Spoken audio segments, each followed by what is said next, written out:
ಕೆಲವೊಂದು medicinal values ಇದೆ. ಇದನ್ನ ನಾನು ನಿಜವಾಗ್ಲೂ ಕೂಡ ಅಕ್ಷರಶಃ ನಾನು ಒಪ್ಕೊಳ್ತೀನಿ.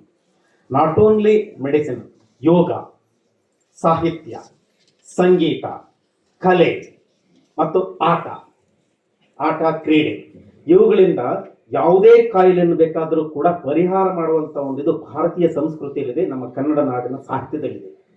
ಇದನ್ನು ನಾವು ತಿಳ್ಕೊಂಡಿಲ್ಲ ಅಷ್ಟೇ. ಯಾಕೆಂದ್ರೆ ಇದನ್ನು ಡೀಪ್ ಆಗಿ ನಾವು ಹೋಗಿ ಇದು ಮಾಡಬೇಕು. ಅದಿರಲಿ, ಇವತ್ತು ನಮ್ಮ ಮಕ್ಕಳ ವಿಷಯಕ್ಕೆ ಬರೋಣ. ನಾನು ಉಸ್ಮಾನಿಯಾ ಯೂನಿವರ್ಸಿಟಿನಲ್ಲಿ ಒಂದಿಷ್ಟು ತಿಂಗಳುಗಳ ಹಿಂದೆ ಸೈಬರ್ ಅಪರಾಧಗಳ ಬಗ್ಗೆ ಅವೇರ್ನೆಸ್ ಕ್ರಿಯೇಟ್ ಮಾಡಲಿಕ್ಕೆ ನನಗೆ ಲೆಕ್ಚರಿಗೆ ಕರೆದಿದ್ದು. ನೀವೆಲ್ಲ ಹುಡುಗರೆಲ್ಲ ಅವಾಗ ಇದ್ರಿ ಅಂತ ಅನ್ಸುತ್ತೆ, ಸುಮಾರು ಜನ ಹುಡುಗರೆಲ್ಲ ಇದ್ರು ಅನ್ಸುತ್ತೆ. ಆವಾಗ ನಾನು ಲೆಕ್ಚರ್ ಅವರ ಕಂಪ್ಯೂಟರ್ ಸೈನ್ಸ್ ಡಿಪಾರ್ಟ್ಮೆಂಟ್ನವ್ರು ಹೇಳ್ತಿದ್ರು, ಸರ್ ಈಗ ನಮ್ಮ ಮಕ್ಕಳಿಗೆ 3 ಥಿಂಗ್ಸ್ ಬೇಕು. ಏನು? ಫ್ರೀಯಾಗಿ ಹಾಸ್ಟೆಲ್ ಬೇಕು, ಕ್ಲಾಸಿಗೆ ಬರೋದ್ರಲ್ಲೇ ಅಟೆಂಡೆನ್ಸ್ ಬೇಕು, ಆಮೇಲೆ ಎಕ್ಸಾಮ್ ಬರೋದ್ರಲ್ಲೇ ಒಳ್ಳೆ ಮಾರ್ಕ್ಸ್ ಬೇಕು. ಇದು ಇರ್ತಕ್ಕಂಥ ಒಂದು ವಾಸ್ತವಿಕವಾದಂಥ ಸಂಗತಿ. ಇದನ್ನು ನಾನೇನು ಇದು ಮಾಡ್ಲಿಕ್ಕೆ ಹೋಗಲ್ಲ. ಈಗ ನಮ್ಮ ಶಿಕ್ಷಣ ಪದ್ಧತಿಯು ಹಾಗೆ ಇದೆ. 100 ಮಾರ್ಕ್ಸ್ಗೆ ನಿಮ್ಗಳಿಗೆಲ್ಲ 20 ಮಾರ್ಕ್ಸ್ಗೆ ಇಂಟರ್ನಲ್ ಅಂತ ಇಟ್ಟಿದ್ದಾರೆ. 20 ಮಾರ್ಕ್ಸ್ಗಳಿಗೆ ಎಲ್ಲ ಶಾಲೆಗಳವರು, ಅವನು ದಡ್ಡ ಆಗಲಿ ಪಂಡಿತ ಆಗಲಿ 19 ಅಂತ ಕೊಟ್ಟಿರೋದು ನಾನೇ ನೋಡಿ. 19 ಈಗ 20ಕ್ಕೆ 20, ಇನ್ನು 80 ಮಾರ್ಕ್ಸ್ 15 ಮಾರ್ಕ್ಸ್ ತಗೊಂಡ್ರೆ ನೀವು ಪಾಸ್. ಹಾಗಾಗಿ ನಮ್ಮ ಈಗಿನ ವಿದ್ಯಾರ್ಥಿಗಳಲ್ಲಿ ಅಷ್ಟೊಂದು ಆ ಒಂದು ಇದಿಲ್ಲ. ಯಾಕೆಂದ್ರೆ ಆ ಒಂದು ತಾಕತ್ತು ಅಂತಕ್ಕಂಥದ್ದು ಯಾಕಿಲ್ಲ ಅಂತ ಹೇಳಿದ್ರೆ ನಮ್ಮ ಈ ಒಂದಿದು ಬರೇ ಅಷ್ಟೇನೋ ಪಾಸ್ ಮಾಡೋದು ಈ ರೀತಿಯಾಗಿ ಇದೆ. ಹಾಗಾಗಿ ಕಾಂಪಿಟೇಟಿವ್ ಎಕ್ಸಾಮ್ಗಳು ಸಾಕಷ್ಟು ಇದೆ. ಈಗ ನವೋದಯ ಎಕ್ಸಾಮ್ ಅಂತ ಬರುತ್ತೆ. 5ನೇ ಕ್ಲಾಸ್ ಓದ್ತಾ ಇದ್ರೆ ನೀವು ನವೋದಯ ಎಕ್ಸಾಮ್ ಬರೀರಿ, ಆಯ್ತಾ? ನವೋದಯ ಎಕ್ಸಾಮ್ ಬರೆದ್ರೆ ನೀವು ಕ್ಲಾಸ್ 12ನೇ ತನಕ ಫ್ರೀ ಆದಂತ ಒಂದು ಶಿಕ್ಷಣವನ್ನು ಕೊಡ್ತಾರೆ. ಜವಾಹರ್ಲಾಲ್ ನೆಹರು ನವೋದಯ ವಿದ್ಯಾಸಂಸ್ಥೆಗಳು ಅಂತೇಳಿ ಪ್ರತಿ ಒಂದು ಇದರಲ್ಲಿದೆ, ಆಯ್ತಾ? ನ್ಯಾಷನಲ್ ಟ್ಯಾಲೆಂಟ್ ಸರ್ಚ್ ಎಕ್ಸಾಮಿನೇಷನ್ ಅಂತ ಇದೆ. 9ನೇ ಕ್ಲಾಸ್ ಓದ್ತಾ ಇದ್ರೆ ನೀವು national talent search NTSA exam ಅಂತ ಹೇಳ್ಬಿಟ್ಟು ಸಿಗುತ್ತೆ. ಅದನ್ನು ಬರೀ ಅದರಲ್ಲಿ 2 ಪಾರ್ಟ್ ಇರ್ತದೆ, ಸ್ಕೀಮ್ 1 ಸ್ಕೀಮ್ 2. 9ನೇ ಕ್ಲಾಸ್ ಇದ್ದಾಗ ನೀವು ಬರೆದ ಅದನ್ನ ಪ್ರಾಕ್ಟೀಸ್ ಅದನ್ನ ಇದು ಮಾಡಿದ್ರೆ ಸ್ಟೇಜ್ 2ಗೆ ಹೋಗ್ತೀರಾ. ಸ್ಟೇಜ್ 2ಗೆ ಹೋದ್ರೆ ನೀವು 10ನೇ ತರಗತಿಯಿಂದ ನೀವು PhD ವಾರ್ಗೂನು ಪ್ರತಿ ತಿಂಗಳಿಗೆ 16,000ಗಳವರೆಗೆ ನಿಮಗೆ ಸ್ಕಾಲರ್ಶಿಪ್ ಅನ್ನ ಕೊಡುತ್ತೆ. ಇನ್ನ ಇಂಡಿಯನ್ ಮ್ಯಾಥಮೆಟಿಕ್ಸ್ ಒಲಿಂಪಿಯಾಡ್ ಅಂತ ಇದೆ, ನೀಮೋ ಅಂತ ಇದೆ, ನ್ಯಾಷನಲ್ ಜಿಯೋಜಿನಿಯಸ್ನವರು ಜಿಯೋಗ್ರಫಿಕ್ ಚಾನಲ್ನವರು ಬರ್ತಕ್ಕಂಥ ಒಂದು ಜಿಯೋಜಿನಿಯಸ್ ಅಂತ ಹೇಳ್ಬಿಟ್ಟು ಒಂದು ಎಕ್ಸಾಮ್ ಇದೆ. ಸಾಕಷ್ಟು ಒಲಿಂಪಿಯಾಡ್ಗಳಿದೆ. ಮ್ಯಾಥ್ಸ್ ಒಲಿಂಪಿಯಾಡ್ ಇದೆ, ಸೈನ್ಸ್ ಒಲಿಂಪಿಯಾಡ್ ಇದೆ, ಕಂಪ್ಯೂಟರ್ಸ್ನ ಒಲಿಂಪಿಯಾಡ್ ಇದೆ, ಲಿಟರೇಚರ್ ನಲ್ಲಿ ಅಸೆಟ್ ಅಂತ ಒಂದು ಸಾಕಷ್ಟು ಇದೆ, ನೀಮೋ ಅಂತ ಹೇಳ್ಬಿಟ್ಟು ಎಕ್ಸಾಮ್ಗಳಿದೆ. ಸಾಕಷ್ಟು ಎಕ್ಸಾಮ್ಗಳು, ಸ್ಪರ್ಧಾತ್ಮಕ ಎಕ್ಸಾಮ್ಸ್ಗಳು ಇವತ್ತು ನಮ್ಮ ಮಕ್ಕಳ ಹಾದಿಯಲ್ಲಿದೆ.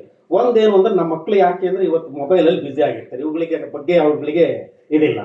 ಕ್ಲಾಸ್ ಬಂತು ಅಂದ್ರೆ ಮೊಬೈಲ್ ಬೇಡ, ಯಾಕೆಂದ್ರೆ ಆನ್ಲೈನ್ ಬಂತು ಅಂದ್ರೆ, ಅದರ್ವೈಸ್ ಮೊಬೈಲ್ ಬೇಕಾಗಿದೆ ಇವತ್ತು. ಹಾಗಾಗಿ ಸೈಬರ್ ಅಪರಾಧಗಳಲ್ಲಿ ಅವರು ಕೂಡ ಶಿಕಾರಿಗಳಾಗುವಂತ ಒಂದು ಪರಿಸ್ಥಿತಿ ಬಂದಿದೆ.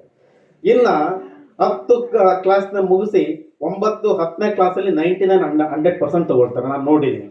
12ನೇ ಕ್ಲಾಸ್ನಲ್ಲಿ 100/100 ತಗೋತಾರೆ. PCMB ನಾವು ನೋಡಿದ್ದೀನಿ, ಇನ್ಯಾರು ಅಲ್ಲ, ನಮ್ಮ ರಿಲೇಟಿವ್ಸನ್ನೇ ನೋಡಿದ್ದೀನಿ. When it comes to UPSC IAS exam ಅನ್ನು ಬರೀಬೇಕು ಅಂದ್ರೆ, ಸಿವಿಲ್ ಸರ್ವಿಸ್ ಎಕ್ಸಾಮ್ ಬರೀಬೇಕು ಅಂದ್ರೆ, ಒಂದು ಪ್ರಿಲಿಮ್ಸ್ ಪಾಸ್ ಮಾಡ್ಲಿಕ್ಕೆ ಎಷ್ಟು ತನಕಾಡ್ತಾರೆ ಅಂತ ಹೇಳಿದ್ರು 5-6 ಅಟೆಂಪ್ಟ್ಗಳನ್ನು ತಗೊಂಡ್ರು ಕೂಡ ಆಗಲ್ಲ. ಇದಕ್ಕೆ ಯಾಕೆ ಕಾರಣ ಅಂತ ಹೇಳಿದ್ರೆ ನಮ್ಮಲ್ಲಿ ಸಾಮಾನ್ಯ ಜ್ಞಾನವನ್ನು ಇದು ಮಾಡ್ಲಿಕ್ಕೆ. ಸ್ನೇಹಿತರೆ, ನೀವಿಲ್ಲಿ ಕೂತಿದ್ದೀರಾ, ನೀವು ಮಕ್ಕಳುಗಳು ಇಲ್ಲಿ ಕೂತಿದ್ದೀರಾ, ನಿಮ್ಮಲ್ಲಿ ಒಂದು ಕೀಳರಿಮೆ ಇರುತ್ತೆ. ನಾನು ಕನ್ನಡ ಶಾಲೆಯಲ್ಲಿ ಓದ್ತಾ ಇದ್ದೀನಿ, ಆಮೇಲೆ ಈ ಇಂಗ್ಲಿಷ್ ಶಾಲೆಗಳಿಗಿಂತ ಇಂಟರ್ನ್ಯಾಷನಲ್ ಶಾಲೆಗಳಿಗಿಂತ ನಾನು ಬಹಳ ಹಿಂದೆ ಉಳಿದಿದ್ದೀನಿ. ನನಗೆ ಖಂಡಿತವಾಗ್ಲೂ ಅಲ್ಲ, ನಾನು ಕೂಡ ಕನ್ನಡದಲ್ಲೇ ವಿದ್ಯಾಭ್ಯಾಸ ಮಾಡಿದವನು. ಅದರಲ್ಲೂ ಒಂದು ಹೇಳಬೇಕಂದ್ರೆ ನಾನು ಕಾಲೇಜಿಗೆ ಜಾಸ್ತಿ ಓದವನೇ ಇಲ್ಲ. ನನ್ನ ಎಲ್ಲಾ ಡಿಗ್ರಿಗಳು ಕೂಡ ಕರೆಸ್ಪಾಂಡೆನ್ಸ್ ಅಲ್ಲೇ ಮಾಡ್ಕೊಂಡವು ನಾವು. ಹಾಗಾಗಿ ಅದಾದ್ಮೇಲೆ ನಾನು UPSCನ ಬರೆದು ನಾನು ಇದು ಮಾಡಿದೆ, ಡೆಲ್ಲಿ ಅಲ್ಲಿ ಇಲ್ಲಿ ಸುತ್ತಿ ಎಕ್ಸಾಮ್ ಕೋಚಿಂಗ್ ಹೋದವನು. ಆದ್ರೆ ಒಂದಂತೂ ಮಾಡ್ತಿದ್ದೆ, ಶಾಲಾ ಮಟ್ಟದಲ್ಲಿ ಯಾವುದೇ ಸ್ಪರ್ಧೆ ಸಿಗ್ಲಿ, ಚರ್ಚಾ ಸ್ಪರ್ಧೆ, ಕ್ವಿಜ್ ಸಿಗ್ಲಿ, ಪ್ರಬಂಧ ಸ್ಪರ್ಧೆ, ಅದ್ ಎಲ್ಲಿಗಾರು ಹೋಗಿ ಬರೀಲಿ, ಎಲ್ಲಿಗಾರು ಹೋಗಿ ಪಾರ್ಟಿಸಿಪೇಟ್ ಮಾಡ್ಲಿ, ಓದ್ ಮಾಡ್ತಿದ್ದೆ. ಅದರಿಂದ ಏನಾಗಿತ್ತು ಅಂದ್ರೆ ನನಗೆ ಸ್ಪರ್ಧಾತ್ಮಕವಾದಂತ ಒಂದು ಇದು ಬರ್ತದೆ. ಅದನ್ನ ನೀವು ಬೆಳೆಸ್ಕೊಳ್ಳಿ. ನಿಮ್ಮ ಶಾಲೆಯಲ್ಲಿ ಏನೇನು ಎಕ್ಸಾಮ್ಗಳು ಬರ್ತವೆ, ನಿಮ್ಮ ಶಾಲಾ ವಾರ್ಷಿಕೋತ್ಸವದ ಪ್ರಯುಕ್ತ ಹಲವಾರು ಸಾಂಸ್ಕೃತಿಕ ಚಟುವಟಿಕೆಗಳನ್ನ ನಡೆಸ್ತಾರೆ, ಅವುಗಳಲ್ಲಿ ಭಾಗವಹಿಸಿ. ನಾನಿವತ್ತು ಹೇಳ್ತೀನಿ, ನೀವು ಓದಿ ಬರೀ ಡಾಕ್ಟ್ರು, ಇಂಜಿನಿಯರು, ಇನ್ನೂ ಒಂದು ಅಧಿಕಾರಿ ಆಗುವಂತ ಅವಶ್ಯಕತೆನೂ ಇಲ್ಲ. ಈಗ ವಿನಯ ಅವರು ಎಷ್ಟು ಚೆನ್ನಾಗಿ ಹೇಳಿದ್ರು. ಈಗ ನೀವು ಭರತನಾಟ್ಯ ಮಾಡಿದ್ರಿ, ಒಬ್ಬ ಒಳ್ಳೆ ಸಾಹಿತಿಯಾಗಿ, ಒಬ್ಬ ಒಳ್ಳೆ ಫುಟ್ಬಾಲರ್ ಆಗಿ, ಒಬ್ಬ ಒಳ್ಳೆ ಸ್ಪೋರ್ಟ್ಸ್ ಪರ್ಸನ್ ಆಗಿ, ಈ ರೀತಿಯಾಗಿ ಹಾಡುಗಾರಿಕರಾಗಿ ಇನ್ನು ಮೆಜೆಷಿಯನ್ ಏನೋ ನಮ್ಮಲ್ಲಿ ಸಾಕಷ್ಟು ವಿಧವಾದಂಥ ಒಂದು ಇವುಗಳು ತೆರ್ಕೊಂಡಿವೆ. ಆದ್ರೆ ನಾವೇನ್ ಮಾಡ್ತಾ ಇದೀವಿ, ನಾವು ಪೇರೆಂಟ್ಸ್ಗಳು ಕೂಡ ನನ್ನ ಮಗು ಏನ್ ಮಾಡಬೇಕು, ಕ್ಲಾಸಲ್ಲಿ ಫಸ್ಟ್ ಬರಬೇಕು, ಅದು ಕ್ಲಾಸಲ್ಲಿ 1ರಿಂದನೂ ಅದೇ ರೀತಿಯಾದಂಥ ಒಂದು ಇದನ್ನು ಖಂಡಿತವಾಗಿಡಬೇಡಿ. ನೀವು ಪೋಷಕರಿದ್ರೆ ಜನರಲ್ ನಾಲೆಡ್ಜ್ನ ಇದು ಮಾಡ್ಲಿಕ್ಕೆ ಸಲುವಾಗಿ ಕೆಲವೊಂದು ವಿಷಯಗಳು, ಒಂದು ಪ್ರತಿದಿನವೂ ನಿಮ್ಮ ಮಗುಗೆ ಕನಿಷ್ಠ ಪಕ್ಷ ಅರ್ಧ ಗಂಟೆ ದಿನದ ದಿನಪತ್ರಿಕೆಯನ್ನು ಓದಲಿಕ್ಕೆ ಪ್ರೇರಣೆ ಮಾಡಿ. ಎರಡನೇದು, D news, D India, sunset TV ಅಂತ ಗೌರ್ಮೆಂಟ್ ಚಾನೆಲ್ಗಳನ್ನ 1 ಗಂಟೆ ವೀಕ್ಷಿಸ್ಲಿಕ್ಕೆ. ರಾಜ್ಯದಲ್ಲಿ, ರಾಷ್ಟ್ರದಲ್ಲಿ, ಅಂತಾರಾಷ್ಟ್ರೀಯ ಮಟ್ಟದಲ್ಲಿ ಏನು ಪ್ರಚಲಿತ ವಿದ್ಯಮಾನಗಳೇನಾಗ್ತಾ ಇದೆ ಇವುಗಳನ್ನ ಇದು ಮಾಡ್ಲಿಕ್ಕೆ ಒಂದು ದಿನ ಅಥವಾ ವಾರದಲ್ಲಿ 1 ದಿನ ಹೋಗಿ ಕಂಪಲ್ಸರಿ ಲೈಬ್ರರಿಲಿ ಕೂತ್ಕೊಂಡು ಓದ್ಲಿಕ್ಕೆ ಇದು ಮಾಡಿ. ಪೋಸ್ಟ್ ಆಫೀಸಿಗೆ ಕರ್ಕೊಂಡೋಗಿ, 1 ದಿನ ಪೊಲೀಸ್ ಸ್ಟೇಷನ್ಗೆ ಕರ್ಕೊಂಡೋಗಿ, ಇಲ್ಲಿರ್ತಕ್ಕಂಥ ಹಲವಾರು ನಮ್ಮಂತ ಸಂಸ್ಥೆಗಳಿಗೂ ಕರ್ಕೊಂಬನ್ನಿ. ನಾನು ಈಗ ಉಸ್ಮಾನಿಯಾ ಯೂನಿವರ್ಸಿಟಿಯ ಹೈದರಾಬಾದ್ ಪಬ್ಲಿಕ್ ಎಲ್ಲಾ ಸ್ಕೂಲ್ನ ಮಕ್ಕಳನ್ನೆಲ್ಲ ಕರೆಸ್ಕೊಂತಾ ಇರ್ತೀನಿ, ಬನ್ನಿ ಒಂದು ಅರ್ಧ ದಿನ ನಿಮಗೆ ಲೆಕ್ಚರ್ ಕೊಡ್ತೀನಿ ಅಂತ ಹೇಳ್ಬಿಟ್ಟು ಎಲ್ಲ ಕರೆಸ್ಬಿಟ್ಟು ನಾವು ಅವೇರ್ನೆಸ್ ಪ್ರೋಗ್ರಾಮ್ ಅನ್ನ ಮಾಡ್ತೀವಿ. ಆ ಥರ ಹೋಗಿ ಎಲ್ಲವನ್ನೂ ತಿಳ್ಕೊಳ್ಳಿ, ಏನೇನು ಆಗಿದೆ ನಿಮ್ಮ ಸುತ್ತಮುತ್ತ ಏನೇನು ಆಗ್ತಾ ಇದೆ. ಇಂಗ್ಲಿಷ್ ನ್ಯೂಸ್ ಪೇಪರ್ ಓದಿ, ಹಿಂದಿಯನ್ನು ಓದಿ, ಎಲ್ಲವೂ ಕೂಡ. ಈಗ ನಮ್ಮ ಕರ್ನಾಟಕದಲ್ಲಿ ಈಗ ಏನಾಗಿದೆ ಅಂದ್ರೆ ಇಂಗ್ಲಿಷ್ ಯಾವ ಮಟ್ಟಕ್ಕೆ ಬೆಳೆದಿದೆ ಅಂತ ಹೇಳಿದ್ರೆ ಅದನ್ನ ಟಚ್ ಮಾಡ್ಲಿಕ್ಕೆ ಆಗದಿರೋ ಅಷ್ಟು ಬೆಳೆದಿದೆ. ಆದ್ರೆ ಅದನ್ನ ನಾವು ಒಪ್ಕೊಳ್ಬೇಕು, ಯಾಕಂದ್ರೆ ಅದರ ಯೂಸೇಜ್ ಭಾಷೆ ಇದೆ, ಅಂತಾರಾಷ್ಟ್ರೀಯ ಭಾಷೆ ಇದೆ. ನಾವು ಕೂಡ ಅಂತ ಈಗ ಎಕ್ಸಾಮ್ ಅನ್ನ ಬರೀಬೇಕಾದ್ರೆ ಇದು ಮಾಡ್ಬೇಕು. ಆದ್ರೆ ಕನ್ನಡದಲ್ಲಿ ಬರೀಬಹುದು. ಕನ್ನಡದಲ್ಲಿ ಎಷ್ಟು ಪುಸ್ತಕಗಳಿದೆ, ಕನ್ನಡದಲ್ಲಿ ಎಷ್ಟು ದಿನಪತ್ರಿಕೆಗಳಿಲ್ಲ. ಈ ಕನ್ನಡದಲ್ಲೇ ಆನ್ಲೈನ್ ಬೇಕಾದಂತ ಒಂದು ದಿನಪತ್ರಿಕೆಗಳು ಎಲ್ಲವೂ ಕೂಡ ಸಿಗ್ತದೆ. ಕನ್ನಡದಲ್ಲೂ ಕೂಡ ನೀವು ಇಂಟರ್ವ್ಯೂನ ಕೊಡಬಹುದು. ಹೀಗಾಗಿ ಕನ್ನಡಕ್ಕೆ ಯಾವುದೇ ಆದಂತ ಒಂದು ಇದು ತಗೊಂಡ್ರೆ ಇದನ್ನ ಇದು ಮಾಡೋದು.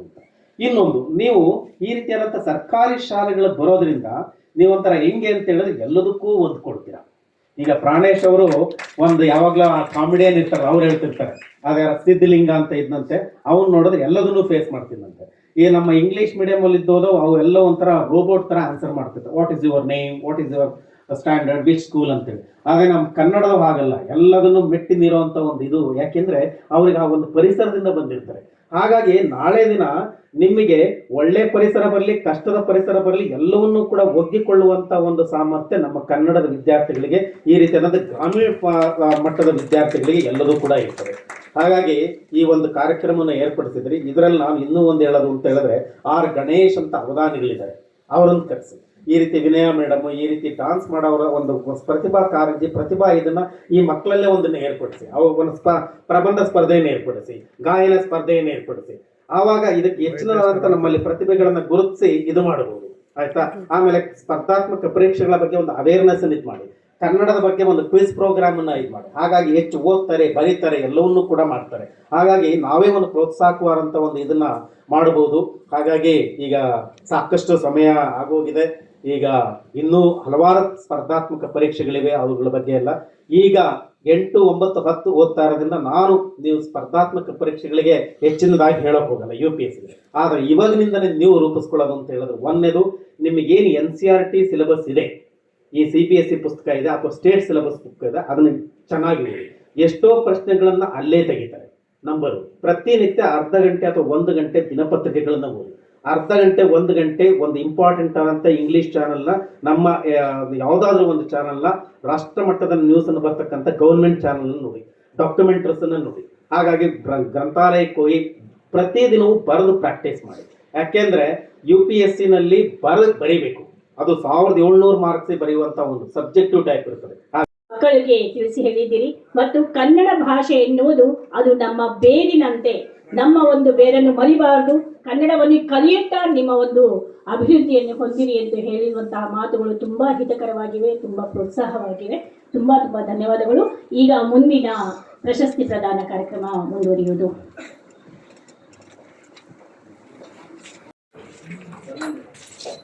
ಜಿಲ್ಲಾ ಪರಿಷತ್ ಕನ್ನಡ ಮಾಧ್ಯಮ ಪ್ರೌಢಶಾಲೆ ನಬಿಚಾಗಿ, ಆದೋನಿ ತಾಲೂಕು, ಕರ್ನೂಲು ಜಿಲ್ಲೆ. ಬೆಟ್ಟಪ್ಪನವರ ಯಲ್ಲನಗೌಡ ಪ್ರಥಮ, ಚಾಕಾಲಿ ಸೋಮಶೇಖರ ತೃತೀಯ, ಬೆಟ್ಟಪ್ಪನವರ ಯಲ್ಲಮ್ಮಗೌಡ ದ್ವಿತೀಯ. ಜಿಲ್ಲಾ ಪರಿಷತ್ ಪ್ರೌಢಶಾಲೆ ದೊಡ್ಡ ಹರಿವಾಣ, ಆದೋನಿ ತಾಲೂಕು, ಕರ್ನೂಲು ಜಿಲ್ಲೆ. ಎ ರಿಹಾನ ಬೇಗಂ ಪ್ರಥಮ, ಪೂಜಾರಿ ಶಿವಪ್ಪ ದ್ವಿತೀಯ, ಹಳೆಮನೆ ಮುತ್ತಮ್ಮ ತೃತೀಯ.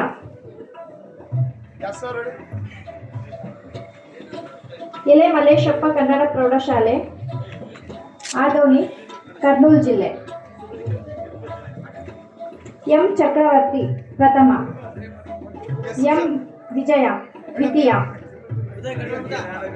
ಎಚ್ ಮಂಜುನಾಥ ತೃತೀಯ.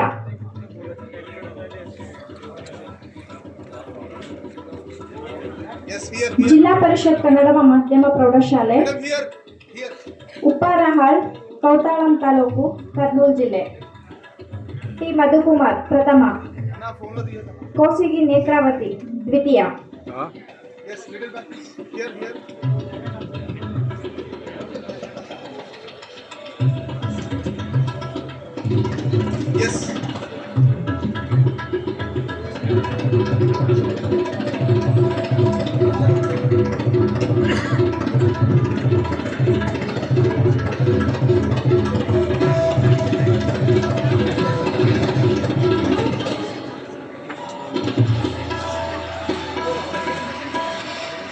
ಅವರು ತಮ್ಮ ಹಿತನುಡಿಯನ್ನು ಹೇಳುವುದಾಗಿ ವಿನಂತಿ.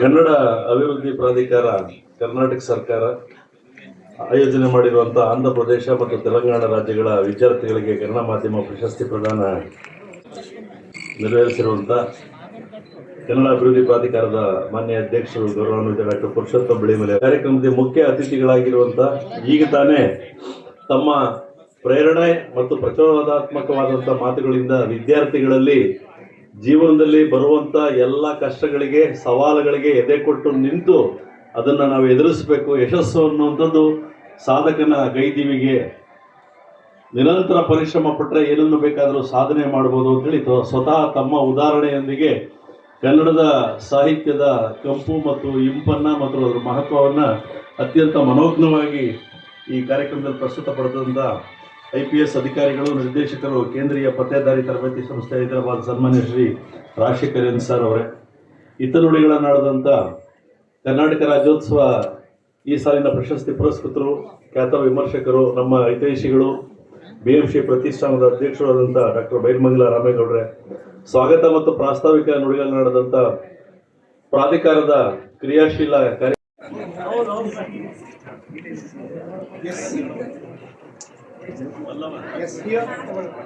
ಮಾದಿಗ ಸಂದೀಪ ತೃತೀಯ.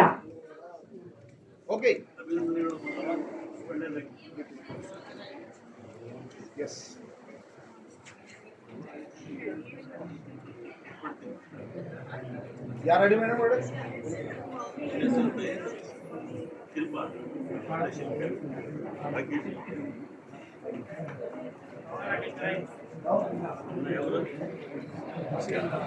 ಜಿಲ್ಲಾ ಪರಿಷತ್ ಕನ್ನಡ ಪ್ರೌಢಶಾಲೆ ಕುಂಟನಹಾಳ್, ಕರ್ನೂಲ್ ಜಿಲ್ಲೆ. ಕೆ ಕಲ್ಯಾಣಿ ಪ್ರಥಮ, ಕಟಿಕ ಶಬೀರ ದ್ವಿತೀಯ, ಈಡಿಗ ಕಸ್ತೂರಿ ತೃತೀಯ.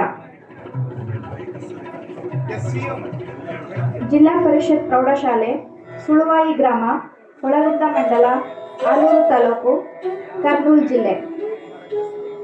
ಉಪ್ಪಾರ್ ಪುಷ್ಪಾವತಿ ಪ್ರಥಮ, ಪಿಂಜಾಡಿ ಶಶಾಬಿ ದ್ವಿತೀಯ,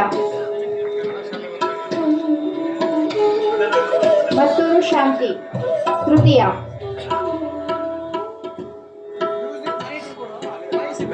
ಜಿಲ್ಲಾ ಪರಿಷತ್ ಪ್ರೌಢಶಾಲೆ ಕನ್ನಡ ಮಾಧ್ಯಮ ಮಡೇನಹಳ್ಳಿ ಗ್ರಾಮ, ಡಿ ಹಿರೇಹಾಳ್ ಮಂಡಲ, ಅನಂತಪುರ.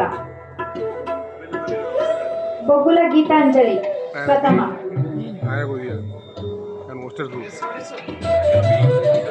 ಟಿ ಪರಶುರಾಮ ದ್ವಿತೀಯ,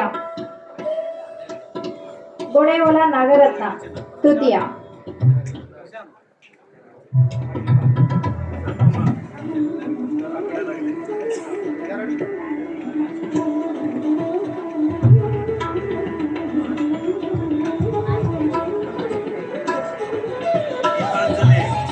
బట్టాలి అది ఇస్తుంది కదా లంబు అది బట్టాలి.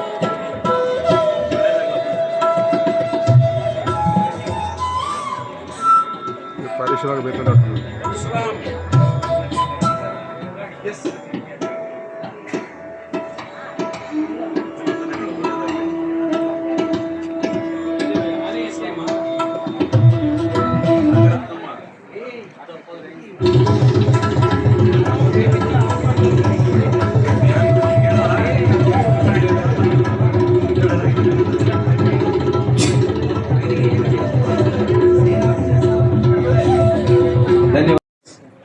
ಕೋಟೆಮಂಗಲ ರಾಮೇಗೌಡರು ಸರ್ ಅವರೇ ಮತ್ತು ತಿಮ್ಮೇಶ್ ಸರ್ ಅವರೇ ಮತ್ತು ಇಲ್ಲಿ ನೆರೆದಿರ್ತಕ್ಕಂಥ ಎಲ್ಲ ಕನ್ನಡದ ಮನಸ್ಸುಗಳೇ, ರಕ್ತಕ್ಕೆ ತಲತಲಾಂತರ ನೆಪ್ಪಿರ್ತದೆ ಅಂತಾರೆ. ಕನ್ನಡದ ರಕ್ತ ಇಲ್ಲಿ ಬಂಧುವಾಗಿ ನಮ್ಮ ಮುಂದೆ ನಿಂತಿದೆ. ಭಾಷೆ ಅಂದರೆ ಕೇವಲ ಗಡಿ ಅಲ್ಲ, ಗಡಿ ದಾಟಿದ ನುಡಿ. ಆ ಕಾರಣಕ್ಕಾಗಿ ಹೈದರಾಬಾದ್ ಪ್ರಾಂತ್ಯದಲ್ಲಿ ಈ ನೆಲದಲ್ಲಿ ಕನ್ನಡದ ಬಗ್ಗೆ ಮಾತಾಡ್ತಿದ್ದೀವಿ. ಪಂಪ, ಆದಿಕವಿ ಪಂಪ, ಅವನ ತಮ್ಮನ ಊರು ಕರೀಂನಗರ ಜಿಲ್ಲೆಯ ಬೊಮ್ಮಲಗುಡ್ಡ ಶಾಸನದಲ್ಲಿ ತೆಲುಗು, ಕನ್ನಡ ಮತ್ತು ಸಂಸ್ಕೃತದಲ್ಲಿ ಒಂದು ಶಾಸನವನ್ನು ಬರೆಸ್ತಾನೆ. ಆ ಶಾಸನ ಕನ್ನಡದ ಚರಿತ್ರೆಯನ್ನು, ತೆಲುಗಿನ ಚರಿತ್ರೆಯನ್ನು ಒಂದು ವಿಶಿಷ್ಟವಾಗಿ ಮಂಡಿಸುವ ಶಾಸನ. ಸೊ ಹಾಗಾಗಿ ನಮಗೆ ಗಡಿರೇಖೆಗಳಿಲ್ಲ. ನಾವು ಮಾತನಾಡುವ, ನಾವು ಬದುಕುವ ಭಾಷೆ ಕನ್ನಡ. ಬಹುಪಾಲು ಈಗಾಗಲೇ ಹೇಳಿದ್ರು, ನನ್ನ ಭಾಷೆಗೆ, ನನ್ನ ಕನಸಿನ ಭಾಷೆಗೆ ಅಥವಾ ನಾವು ಬದುಕುವ ಭಾಷೆಗೆ ಸಾವಿರಾರು ವರ್ಷಗಳ ಇತಿಹಾಸ ಇದೆ. ಆ ಚರಿತ್ರೆಯನ್ನು ನಾವು ಗುರುತಿಸ್ತೀವಿ. ಈಗ ತಾನೇ ರಾಜಶೇಖರ್ ಸರ್ ಒಂದು ಹಾಡನ್ನು ಹಾಡಿದ್ರು. ಒಂದು ಡೌಟ್ ಶುರುವಾಗುತ್ತೆ, ಕನ್ನಡ ಅಭಿವೃದ್ಧಿ ಪ್ರಾಧಿಕಾರದ ವೇದಿಕೆಯಲ್ಲಿ ಸಂಸ್ಕೃತದ ಹಾಡು ಹಾಡಿದ್ದು ಸರಿನಾ ಅಂತ. ಆದರೆ ಅದ್ರ ಜೊತೆಗೆ ಇನ್ನೊಂದು ಪಾಯಿಂಟ್ ಕೂಡ ಇದೆ. ಆ ಹಾಡನ್ನು ಹಾಡಿದ್ದು ಮೂಲದಲ್ಲಿ ಡಾಕ್ಟರ್ ರಾಜ್ಕುಮಾರ್ ಓದಿದ್ದು ಕೇವಲ 4ನೇ ಕ್ಲಾಸ್. 4ನೇ ಕ್ಲಾಸು ಕನ್ನಡ ಮಾಧ್ಯಮದಲ್ಲಿ ಓದಿದಂಥ ಡಾಕ್ಟರ್ ರಾಜ್ಕುಮಾರ್ ಯಾವುದೇ ಭಾಷೆಯದ್ದಾದರೂ ಮಾತಾಡುವಷ್ಟು ಶಕ್ತಿಯನ್ನು, ಮಾತಾಡುವಷ್ಟು ಸ್ವಾಭಿಮಾನವನ್ನು ಮತ್ತು ಆತ್ಮವಿಶ್ವಾಸವನ್ನು ಕೊಡುತ್ತೆ ಅಂದರೆ ಅದು ಕನ್ನಡದ ಶಕ್ತಿ. ಅದಕ್ಕಾಗಿ ಅವರ ಹಾಡನ್ನು ನಾನು ಗೌರವಿಸ್ತೀನಿ. ಅದು ಸಂಸ್ಕೃತದ ಹಾಡು ಆಗಿರಬಹುದು, ಆದರೆ ಮೈದುಂಬಿ ಅದೇ ರಾಜ್ಕುಮಾರ್ ಇಂಗ್ಲೀಷನ್ನು ಕೂಡ ಮಾತಾಡ್ತಾರೆ. ರೋಮಿಯೋ ಜೂಲಿಯಟ್ ನಾಟಕವನ್ನು ಕೂಡ ಮಂಡಿಸ್ತಾರೆ. ಯಾಕೆ ಈ ಮಾತು ಹೇಳಬೇಕಾಗಿದ್ರೆ, ಕನ್ನಡ ಭಾಷೆ ಅಂತಕ್ಕಂಥದ್ದು ಕುರಿತು ಓದದೆಯೂ ಕಾವ್ಯವನ್ನು ಕಟ್ಟುವಂಥ ರೀತಿಯಲ್ಲಿ. ಅದು ಹೇಗೆ ಕುರಿತು ಓದದೆ ಕಾವ್ಯವನ್ನು ಕಟ್ಟುತ್ತಾರೆ ನಮ್ಮ ಜನ? ಈಗಾಗಲೇ ಆರಂಭದಲ್ಲಿ ನಾವು ಜನಪದ ಹಾಡು ನೃತ್ಯಗಳನ್ನು ಕೂಡ ನಾವು ನೋಡಿದ್ದೀವಿ. ಅದಷ್ಟೇನಾ, ನಮ್ಮ ಈ ಕನ್ನಡದ ಪುನುಗು ಇದೆಯಲ್ಲ, ಭಾಷೆಯ ಪುನುಗು ಇದೆಯಲ್ಲ, ಕಸ್ತೂರಿ ಅಂತಕ್ಕಂಥದ್ದು. ಏನು ಕಸ್ತೂರಿ? ಕನ್ನಡವನ್ನು ಕಸ್ತೂರಿ ಜೊತೆ ಸೇರಿಸ್ತೀವಿ ನಾವು. ಕಸ್ತೂರಿ ಅಂತಂದರೆ ಅದೊಂದು ಜಿಂಕೆ ಜಾತಿಯ ಒಂದು ಪ್ರಾಣಿ. ಅದು ತನ್ನ ದೇಹವನ್ನು ಬಂಡೆಗೆ ಉಜ್ಜಿದ್ರೆ ಸುಮಾರು ದೂರದವರೆಗೆ ಆ ಪುನುಗು ಹರಡ್ತಾ ಹೋಗುತ್ತೆ. ನನ್ನ ಕನ್ನಡದ ಭಾಷೆಯು ಕೂಡ ಹಾಗೆ ಅನೇಕ ನೆಲಗಳನ್ನು ದಾಟಿ ನಮ್ಮ ಭಾಷೆ ಹರಡ್ತಾ ಹೋಗುತ್ತೆ. ಅದಕ್ಕೆ ನಮ್ಮ ಕನ್ನಡ ಅಭಿವೃದ್ಧಿ ಪ್ರಾಧಿಕಾರ ಕೇರಳದಲ್ಲಿರ್ಬೋದು, ಮಹಾರಾಷ್ಟ್ರದಲ್ಲಿರ್ಬೋದು ಅಥವಾ ಆಂಧ್ರದಲ್ಲಿ ಎಲ್ಲ ಕಡೆಯೂ ನನ್ನ ಕನ್ನಡವನ್ನು ಮಾತನಾಡುವಂಥವ್ರಿಗೆ ನಾವು ಗೌರವಿಸ್ತಾ ಇದ್ದ. ಹಾಗಾಗಿ ನಮಗಿಂತ ಎತ್ತರದಲ್ಲಿ ನೀವಿದ್ದೀರಾ, ಪೋಷಕರಿದ್ದೀರಾ. ಯಾಕೆಂದರೆ ನಾವು ಕನ್ನಡ ನಮ್ಮ ನೆಲದ ಭಾಷೆ ನಾವು ಮಾತಾಡಲೇಬೇಕು, ವ್ಯವಹಾರದ ಭಾಷೆ ಮಾತಾಡಲೇಬೇಕು, ಆಡಳಿತದ ಭಾಷೆ ನಾವು ಮಾತಾಡಲೇಬೇಕು ಕರ್ನಾಟಕದಲ್ಲಿ. ಆದರೆ ಇಲ್ಲಿ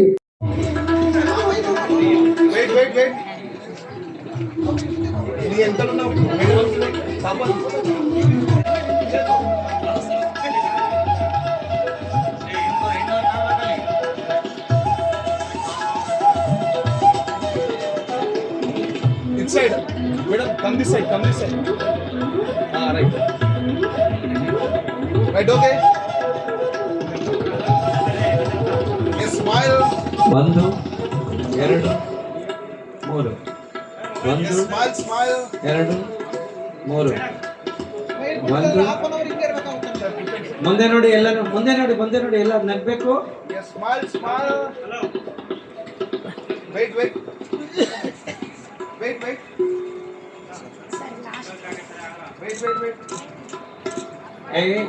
ಹಲೋ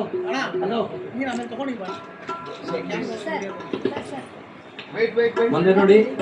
ಈ ಫೋಟೋ ನಿಮಗೆ ನಿಮ್ಮ ವಾಟ್ಸಪ್ನ, ನಿಮ್ಮ ಟೀಚರ್ಸ್ನ ವಾಟ್ಸಪ್ಗೆ ಬರುತ್ತೆ. ಯಾರು ಯೋಚನೆ ಮಾಡಬೇಡಿ. ನಿಮ್ಮ ಶಾಲೆಯ ಮುಖ್ಯೋಪಾಧ್ಯಾಯರ ವಾಟ್ಸಪ್ಗೆ ಬರುತ್ತೆ, ಎಲ್ಲರಿಗೂ ಬರುತ್ತೆ. Yeah, one more. Yes, smile. Okay. ನಮ್ಮ ಡಿ ಮಂಡಲದಲ್ಲಿ ಇದೇ ಪ್ರತಿಭಾ ಪುರಸ್ಕಾರ ಕಾರ್ಯಕ್ರಮ ಮಾಡಿದ್ವಿ. ನುಡಿ ಹಬ್ಬನ ಕೂಡ ಅಲ್ಲಿ ವಿಜೃಂಭಣೆಯಾಗಿ ನಡೆಸಿದ್ವಿ. ನಮ್ಮ ಪರಿಸ್ಥಿತಿ ಹೆಂಗೈತಂದ್ರೆ, ವೇದಿಕೆ ಹಂಚಿಕೊಟ್ಟಿದಾರ, ಒಳ್ಳೆ ಮಾತುಗಳು ಆಡಬೇಕು ಅಂತ ಅನಿಸ್ತಾ ಇದೆ. ಆದರೆ ಸಮಸ್ಯೆಗಳು ಒಳಗಡೆ ತಳ್ತಾ ಇದ್ದಾವೆ. 26 ವರ್ಷ ಸರ್ವಿಸ್ ಸರ್ ನನಗೆ. ಗಡಿ ಭಾಗದಲ್ಲಿರ್ತಕ್ಕಂಥ ಕನ್ನಡ ಮಕ್ಕಳ ಸಮಸ್ಯೆಗಳು ಹೆಂಗಿದಾವಂದ್ರೆ, ಹಿರೇಹಾಳು, ಮಡಕ್ಸಿರ ಏರಿಯಾ, ಇವೆಲ್ಲ ಅನಂತಪುರ ಜಿಲ್ಲಾ ಭಾಗಗಳ ಶಾಲೆಗಳು 19 ಶಾಲೆಗಳಿದ್ದಾವೆ. ಅದೇ ರೀತಿ ಕರ್ನೂಲು ಜಿಲ್ಲೆಯಲ್ಲಿ ಆಲೂರು, ಆದೋನಿ ಒಳ್ಳೊಳ್ಳೆ ಶಾಲೆ ಮುಚ್ಚೋಗಿದ್ದಾವೆ. ಅಲ್ಲಿ ಒಂದು ಸುಮಾರು 55 ಶಾಲೆಗಳ ಹತ್ರ ಇದ್ದಾವೆ. ಮೊದಲಿಗೆ ತೆಲಂಗಾಣ ಮತ್ತು ಆಂಧ್ರದಲ್ಲಿ ಮೆದಕ್, ಮೆಹಬೂಬ್ನಗರ್ ಡಿಸ್ಟಿಕ್ ಮತ್ತು ನಮ್ಮ ಹೈದರಾಬಾದ್ನಲ್ಲಿ ಎಲ್ಲ ಕಲಿತು ಸುಮಾರು ಒಂದು 20ರಿಂದ 24,000ವರೆಗೂ ವಿದ್ಯಾರ್ಥಿಗಳಿದ್ರು. ನಮ್ಮದು ಡಿವೈಡ್ ಆದಮೇಲೆ, ಸ್ಟೇಟ್ ಇಬ್ಬಾಗ ಆದಮೇಲೆ ನಮ್ಮ ಆಂಧ್ರದ ಕರ್ನೂಲು ಮತ್ತು ಅನಂತಪುರ ಜಿಲ್ಲೆಯಲ್ಲೇ ಸುಮಾರು 55 ಶಾಲೆಗಳವರೆಗೆ ಕನ್ನಡ ಶಾಲೆ, ಪ್ಯೂರ್ಲಿ ಕನ್ನಡ ಮೀಡಿಯಂ ಶಾಲೆಗಳಿದ್ದು ಇದಾವೆ, ನಡೀತಾ ಇದ್ದಾವೆ.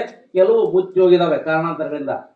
ನಮ್ಮ ಸಿದ್ದರಾಮಯ್ಯ ಸಾರು ಅಧ್ಯಕ್ಷರಾಗಿದ್ದಾಗ ಗುಳ್ಳೆಂನಲ್ಲಿ ಅದೇ ಶಾಲೆಯಲ್ಲಿ ಓದಿದಂಥ ಒಬ್ಬ ಪೇರೆಂಟ್ ನಮಗೆ ಕನ್ನಡ ಶಾಲೆ ಬೇಡ ಅಂತಂದು ಎಲ್ಲ ಪದಾಧಿಕಾರಿಗಳಿಗೆ ಅಭಿನಂದನೆಗಳು ಮತ್ತು ಧನ್ಯವಾದಗಳು. ಹಾಗೆ ಪ್ರೋತ್ಸಾಹನ ಪಡೆದಿದ್ದೀರಿ. ತಮ್ಮೆಲ್ಲರಿಗೂ ಕೂಡ ಅಭಿನಂದನೆಗಳು. ವಿಶೇಷವಾಗಿ ಅವರ ಪಾಲಕರಿಗೂ ಮತ್ತು ಶಿಕ್ಷಕರಿಗೂ ಅಭಿನಂದನೆಗಳು. ಇದು ಪ್ರತಿ ವರ್ಷ ಹೀಗೆ ನಡೆಯುವಂಥ ಒಂದು ಕಾರ್ಯಕ್ರಮ ಹಮ್ಮಿಕೊಳ್ಳುವಂಥ ಈ ಕಾರ್ಯಕ್ರಮದಲ್ಲಿ ನಾನು ಭಾಗಿಯಾಗ್ತಲೇ ಇರ್ತೇನೆ. ಒಂಥರದ ಸ್ಥಳ ನಾವು ಜೊತೆಗೆ ಇರ್ತಾ ಇರ್ತೇವೆ. ಇವತ್ತು ನನಗೆ ತುಂಬ ಖುಷಿ ಕೊಟ್ಟು ಪ್ರತಿ ಸಲ ಕನ್ನಡ ಅಭಿವೃದ್ಧಿ ಪ್ರಾಧಿಕಾರ ಈ ಥರದ ಒಂದು ಕನ್ನಡ ಮಾಧ್ಯಮ ಪ್ರಶಸ್ತಿ ನಿರಂತರವಾಗಿ ಹಮ್ಮಿಕೊಂಡು ಬರ್ತಾ ಇದೆ. ಆಮೇಲೆ ಹೊರರಾಜ್ಯದ ಸ್ನಾತಕೋತ್ತರ ವಿದ್ಯಾರ್ಥಿಗಳಿಗೂ ಕೂಡ ಪ್ರೋತ್ಸಾಹನ ಕೊಡ್ತಾ ಇದ್ರು. ಅದು 2 ವರ್ಷಗಳಿಂದ ನಿಂತಿದೆ. ಅದರ ಬಗ್ಗೆ ಅಧ್ಯಕ್ಷರು ಮತ್ತು ಕಾರ್ಯದರ್ಶಿಗಳು ಪುನಃ ಪರಿಶೀಲಿಸಬೇಕು. ಯಾಕಂದರೆ ಪ್ರತಿ ವರ್ಷ ಹೊರರಾಜ್ಯದ ಕನ್ನಡ ವಿಭಾಗದ ವಿದ್ಯಾರ್ಥಿಗಳಿಗೆ ಪ್ರೋತ್ಸಾಹಧನವಾಗಿ 25,000 ಕೊಡ್ತಾ ಇದ್ರು.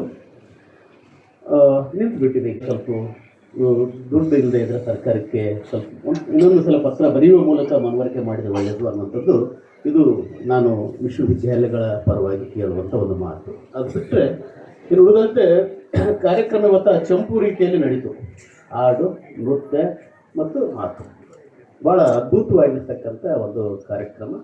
ಆ ಕಾರಣಕ್ಕಾಗಿ ಈ ವೇದಿಕೆ ಒಂದು ಥರದ ಕನ್ನಡ ಸಂಸ್ಕೃತಿ, ಕನ್ನಡ ಭಾಷೆ, ಕನ್ನಡದ ಒಂದು ವಾತಾವರಣವನ್ನು ಇವತ್ತು ನಿರ್ಮಾಣ ಮಾಡಿತು.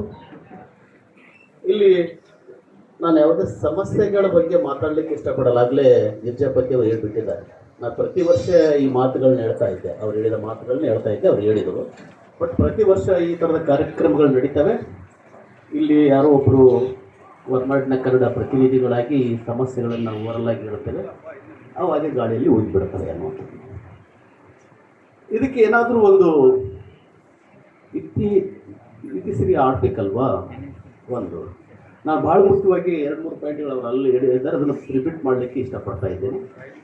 ಒಂದು, ಇವರು 10-12ನೇ ತರಗತಿ ಕನ್ನಡ ಮಾಧ್ಯಮದಲ್ಲಿ ಮುಗಿದಾದ ಮೇಲೆ ಖುಷಿಯಲ್ಲಿ ದುಃಖ ಅಥವಾ ಪ್ರಶ್ನೆ ಅಂತಲ್ಲ, ವಾಸ್ತವದ ಸಂಗತಿಗಳು. ಯಾಕಂದರೆ ಕ್ಯಾಬಿನೆಟ್ ರ್ಯಾಂಕಿಂಗ್ನಲ್ಲಿರ್ತಕ್ಕಂಥ ಪುರುಷೋತ್ತಮ ಬಿಳಿಮಲೆ ಅವರಿದ್ದಾರೆ, ನಮ್ಮ ಸಂತೋಷ್ ಅನ್ಗಲ್ ಅವರಿದ್ದಾರೆ. ಸರ್ಕಾರದ ಗಮನಕ್ಕೆ ತರ್ತಾರೆ ಅನ್ನುವ ಉದ್ದೇಶದಿಂದ ತಮ್ಮಲ್ಲಿ ಮಾತ್ರ ತಾಯಿಗೆ ಮಾತ್ರ ಮಗು ಅನ್ನ ಹತ್ರ ಅಳುವಂಥದ್ದು, ಅನ್ನ ಪಡೆಯುವಂಥದ್ದು. ಹೊರನಾಡಿರ್ತಕ್ಕಂಥ ನಾವು ಯಾವುದೇ ವಿಷಯಗಳನ್ನು ಅಧಿಕಾರದಲ್ಲಿರ್ತಂಥವ್ರಿಗೆ ಗಮನಕ್ಕೆ ತಂದರೆ ಅವರು ಸರ್ಕಾರದ ಗಮನಕ್ಕೆ ತರ್ತಾರೆ ಅನ್ನುವಂಥ ಉದ್ದೇಶ ಅಷ್ಟೇ. 10-12 ವಿದ್ಯಾಭ್ಯಾಸ ಮುಗಿದ ಮೇಲೆ ವಿದ್ಯಾರ್ಥಿಗಳು ಏನು ಮಾಡ್ತಾರೆ ಗೊತ್ತಿಲ್ಲ. ಯಾಕಂದರೆ ನಾವು ಅದ್ರ ಬಗ್ಗೆ ಸರ್ವೆ ಮಾಡಬೇಕಾಗಿದೆ. ಇಲ್ಲಿರ್ತಕ್ಕಂಥ ಕನ್ನಡದ ಗಡಿರಿ ಇಲ್ಲಿರ್ತಕ್ಕಂಥ ಜನರ ಜೀವನ ಹೇಗಿದೆ ತ್ರಿಶಂಕು ಸ್ಥಿತಿಯಲ್ಲಿ ಇರ್ತದೆ. ಈ ಕಡೆ ಕರ್ನಾಟಕಕ್ಕೂ ಲೋಕಲ್ ಅಲ್ಲ, ಈ ಕಡೆ ಆಂಧ್ರ ಮತ್ತು ತೆಲಂಗಾಣಕ್ಕೂ ಕೂಡ ನಾನ್ ಲೋಕಲ್ ಆಗಿ ಇರ್ತಾರೆ ಅನ್ನುವಂಥದ್ದು. ನನ್ನಂಥ ವಿದ್ಯಾಭ್ಯಾಸ ಮಾಡಿ ಉದ್ಯೋಗಕ್ಕೆ ಬಂದ ಮೇಲೂ ಕೂಡ ನಾವು ಕರ್ನಾಟಕಕ್ಕೆ ನಾನ್ ಲೋಕಲ್ ಆಗಿಬಿಡ್ತೇವೆ, ಸ್ಥಳೀಯರಲ್ಲ ಅನ್ನುವಂಥದ್ದು. ಇಂತಹ ಒಂದು ಅನೇಕ ಸಂಕಟದ ಸಮಸ್ಯೆಗಳಿದ್ದಾವೆ. ನೀವು ನೋಡಿ, ಕನ್ನಡ ಅಭಿವೃದ್ಧಿ ಪ್ರಾಧಿಕಾರ ಒಂದೊಂದು ಬಿಟ್ಟರೆ ಈ ಥರದ ಕೆಲಸಗಳು ನಮ್ಮನ್ನು ಒಳಗೊಳ್ಳುವಂಥದ್ದು ಮಾಡ್ತಾ ಇದೆ. ಸುಮಾರು ಒಂದು 15 ವರ್ಷ 20 ವರ್ಷಗಳಿಂದ ನಾವು ಇದನ್ನು ಅನುಭವಿಸ್ತಾ ಇದ್ದೀವಿ. ಭಾಳ ಖುಷಿ ಇದೆ ನಮಗೆ. ಬಟ್ ಕರ್ನಾಟಕದಲ್ಲಿ ಸಾಕಷ್ಟು ಅಕಾಡೆಮಿಗಳಿವೆ. ಕನ್ನಡ ಸಂಸ್ಕೃತಿಯಲ್ಲಾಗಿರ್ಬೋದು, ಕರ್ನಾಟಕ ಸಾಹಿತ್ಯ ಅಕಾಡೆಮಿ ಆಗಿರ್ಬೋದು, ನಾಟಕ, ಜಾನಪದ, ಯಕ್ಷಗಾನ, ಸಾಕಷ್ಟು ಅಕಾಡೆಮಿಗಳಿದ್ದಾವೆ. ಯಾವುದೇ ಅಕಾಡೆಮಿ ಒಳಗೆ ಹೊರರಾಜ್ಯದಿಂದ ಪ್ರತಿನಿಧಿಗಳಾಗಿ ಸದಸ್ಯರು ನೇಮಕ ಮಾಡ್ತಾ ಇಲ್ಲಿದೆ. ಅವುಗೂ ನೀವು 15 ವರ್ಷಗಳಿಂದ ಒಂದು ಪತ್ರವನ್ನು ಕೊಟ್ಟಿದ್ದೀವಿ. ಒಂದು ಎರಡನೇದಂದರೆ ಇಲ್ಲಿ ಒಂದು ಘಟನೆಯನ್ನು ಹೇಳಲಿಕ್ಕೆ ನಾನು ಇಷ್ಟಪಡ್ತೀನಿ. ಇಲ್ಲಿಂದ ಯಾರೇ ಎಜುಕೇಷನ್ ಮುಗಿಸ್ಕೊಂಡು ಹೋದರೆ ಯಾವುದೇ ಕಾಲೇಜ್ ಆಗಿರ್ಬೋದು, ಅವರಿಗೆ ಒಂದು 5% ವಿದ್ಯಾರ್ಥಿಗಳಿಗೆ ಅವರಿಗೆ ಪ್ರವೇಶ ಕೊಡಬೇಕು. ವಿದ್ಯಾರ್ಥಿನಿಯಲ್ಲಿ ಪ್ರವೇಶದಲ್ಲಿ ಅವರಿಗೆ ಇದು ವಿನಾಯಿತಿ ಕೊಡಬೇಕು ಮತ್ತು ಉದ್ಯೋಗದಲ್ಲಿ ಕೂಡ ವಿನಾಯಿತಿ ಕೊಡಬೇಕು ಅನ್ನುವಂಥದ್ದಿದೆ. ಭಾಳ ಸಲ ಅದು ಗೆಜೆಟ್ನಲ್ಲಿ ಇದೆ ಅಂತಾರೆ, ಅದು ಗೆಜೆಟ್ ಇದೆಯೋ ಇಲ್ಲೋ ಗೊತ್ತಿಲ್ಲ. ಆಮೇಲೆ ಇಂಜಿನಿಯರಿಂಗ್ ಮೆಡಿಕಲ್ನಲ್ಲಿ ಇದೆ ಅಂತ ಹೇಳ್ತಾರೆ, ಅದೇ ಬಟ್ ಅದ್ರ ಬಗ್ಗೆ ಸರಿಯಾದ ಅವೇರ್ನೆಸ್ ಕ್ರಿಯೇಟ್ ಮಾಡಬೇಕಾಗಿದೆ ಅಂತ ನನಗೆ ಅನಿಸ್ತದೆ. ಭಾಳ ಸಲ ಸೆಕ್ರೆಟರಿಗಳು ಹೇಳ್ತಾ ಇರ್ತಾರೆ, ಬಟ್ ಹೊರ ರಾಜ್ಯ ಮತ್ತು ಗಡಿನಾಡಿನಲ್ಲಿರ್ತಕ್ಕಂಥ ಕನ್ನಡದ ಮಕ್ಕಳ ಪಾಲಕರು ಮತ್ತು ನಮ್ಮಂಥ ಶಿಕ್ಷಕರು ತಿಳ್ಕೊಂಡು ಸ್ವಲ್ಪ ಈ ಥರದ ವರ್ಕ್ಶಾಪ್ ಮಾಡುವ ಮೂಲಕ ಅಥವಾ ಪ್ರಚಾರ ಮಾಡುವ ಮೂಲಕ ಅದರ ಲಾಭವನ್ನು ಪಡೆಯುವ ರೀತಿಯಲ್ಲಿ ನಾವು ಕೆಲಸ ಮಾಡಬೇಕನ್ನೋಂಥ ಜವಾಬ್ದಾರಿ ಇದೆ ಅಂತ ನಾನು ಭಾವಿಸ್ತಾ ಇದ್ದೇನೆ. ಮೆಡಿಕಲ್ನಲ್ಲಿ ಇದೆ, ಅದು ಹೊರನಾಡು ಅನ್ನುವಂಥದ್ದು ಒಂದು ಕ್ಲಾಸ್ ಇದೆ, ಸಿ ಅಂತೇಳಿ. ಕೇಸೆಟ್ ಬರೆಯುವಾಗ, ನನ್ನ ಮಗಳು ಬರೆಯುವಾಗ ನಾನು ಅಪ್ಲೈ ಮಾಡಿಸಿದ್ದೆ. ಬಟ್ ಅದರಲ್ಲಿ ಏನಿದೆ, ಕಾಸರಗೋಡು ಒಂದು 2-3 ಪ್ಲೇಸ್ಗಳನ್ನು ಮೆನ್ಷನ್ ಮಾಡಿದ್ದಾರೆ.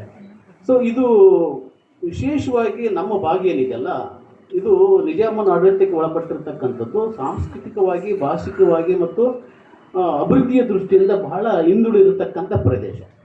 ಕಾಸರಗೋಡು ನಾವು ಕೊಟ್ಟದ್ದು ಭಾಳ ಸಂತೋಷ. ಅವರು ಯಾವಾಗಲೂ ಕರ್ನಾಟಕದ ಜೊತೆಗೆ ಮಾನಸಿಕವಾಗಿದ್ದಾರೆ, ಹೋರಾಟ ಮಾಡ್ತಾರೆ, ಬಟ್ ಕೇರಳದವರಿಗಿದ್ದಾರೆ. ಬಟ್ ಈ ನಾಡು, ಈ ಭಾಗ ಏನಿದೆಯಲ್ಲ, ಇಲ್ಲಿಯೂ ಕೂಡ ಅಷ್ಟೇ ನಾವು ಬೇರೆ ಬೇರೆ ಕಾರಣಕ್ಕೆ ಶೋಷಣೆಗೆ, ಹಿಂಬಿಡಿಕೆಗೆ ಕಾರಣ ಆಗಿದೆ ಅನ್ನುವಂಥದ್ದು. ಆ ನೆಲೆಯಲ್ಲಿ ಕರ್ನಾಟಕದ ಸರ್ಕಾರ ಒಂದು ಯೋಚನೆ ಮಾಡಬೇಕಾಗಿದೆ. ಇಲ್ಲ ಅನೇಕ, ಯಾಕಂದರೆ ಅಧಿಕಾರದಲ್ಲಿರುವ, ಹುದ್ದೆಯಲ್ಲಿರುವ ಎಲ್ಲವನ್ನೂ ನಮಗೆ ಪರಿಹಾರ ಮಾಡ್ತಾರೆ ಅಂತ ನಿರೀಕ್ಷೆ ಮಾಡುವುದು ಕೂಡ ತಪ್ಪು. ಅವರ ಮಿತಿಗಳನ್ನುವಂತಹದ್ದು ಇದ್ದೇ ಇರುತ್ತದೆ. ಭಾಳ ಅಂದರೆ ಅಧ್ಯಕ್ಷರು ಸರ್ಕಾರಕ್ಕೆ ಒಂದು ಪತ್ರ ಬರೀತಾರೆ, ಸರ್ಕಾರ ನಿರ್ಣಯ ಕೈಗೊಳ್ಬೇಕಾಗಿರ್ತಕ್ಕಂಥದ್ದು.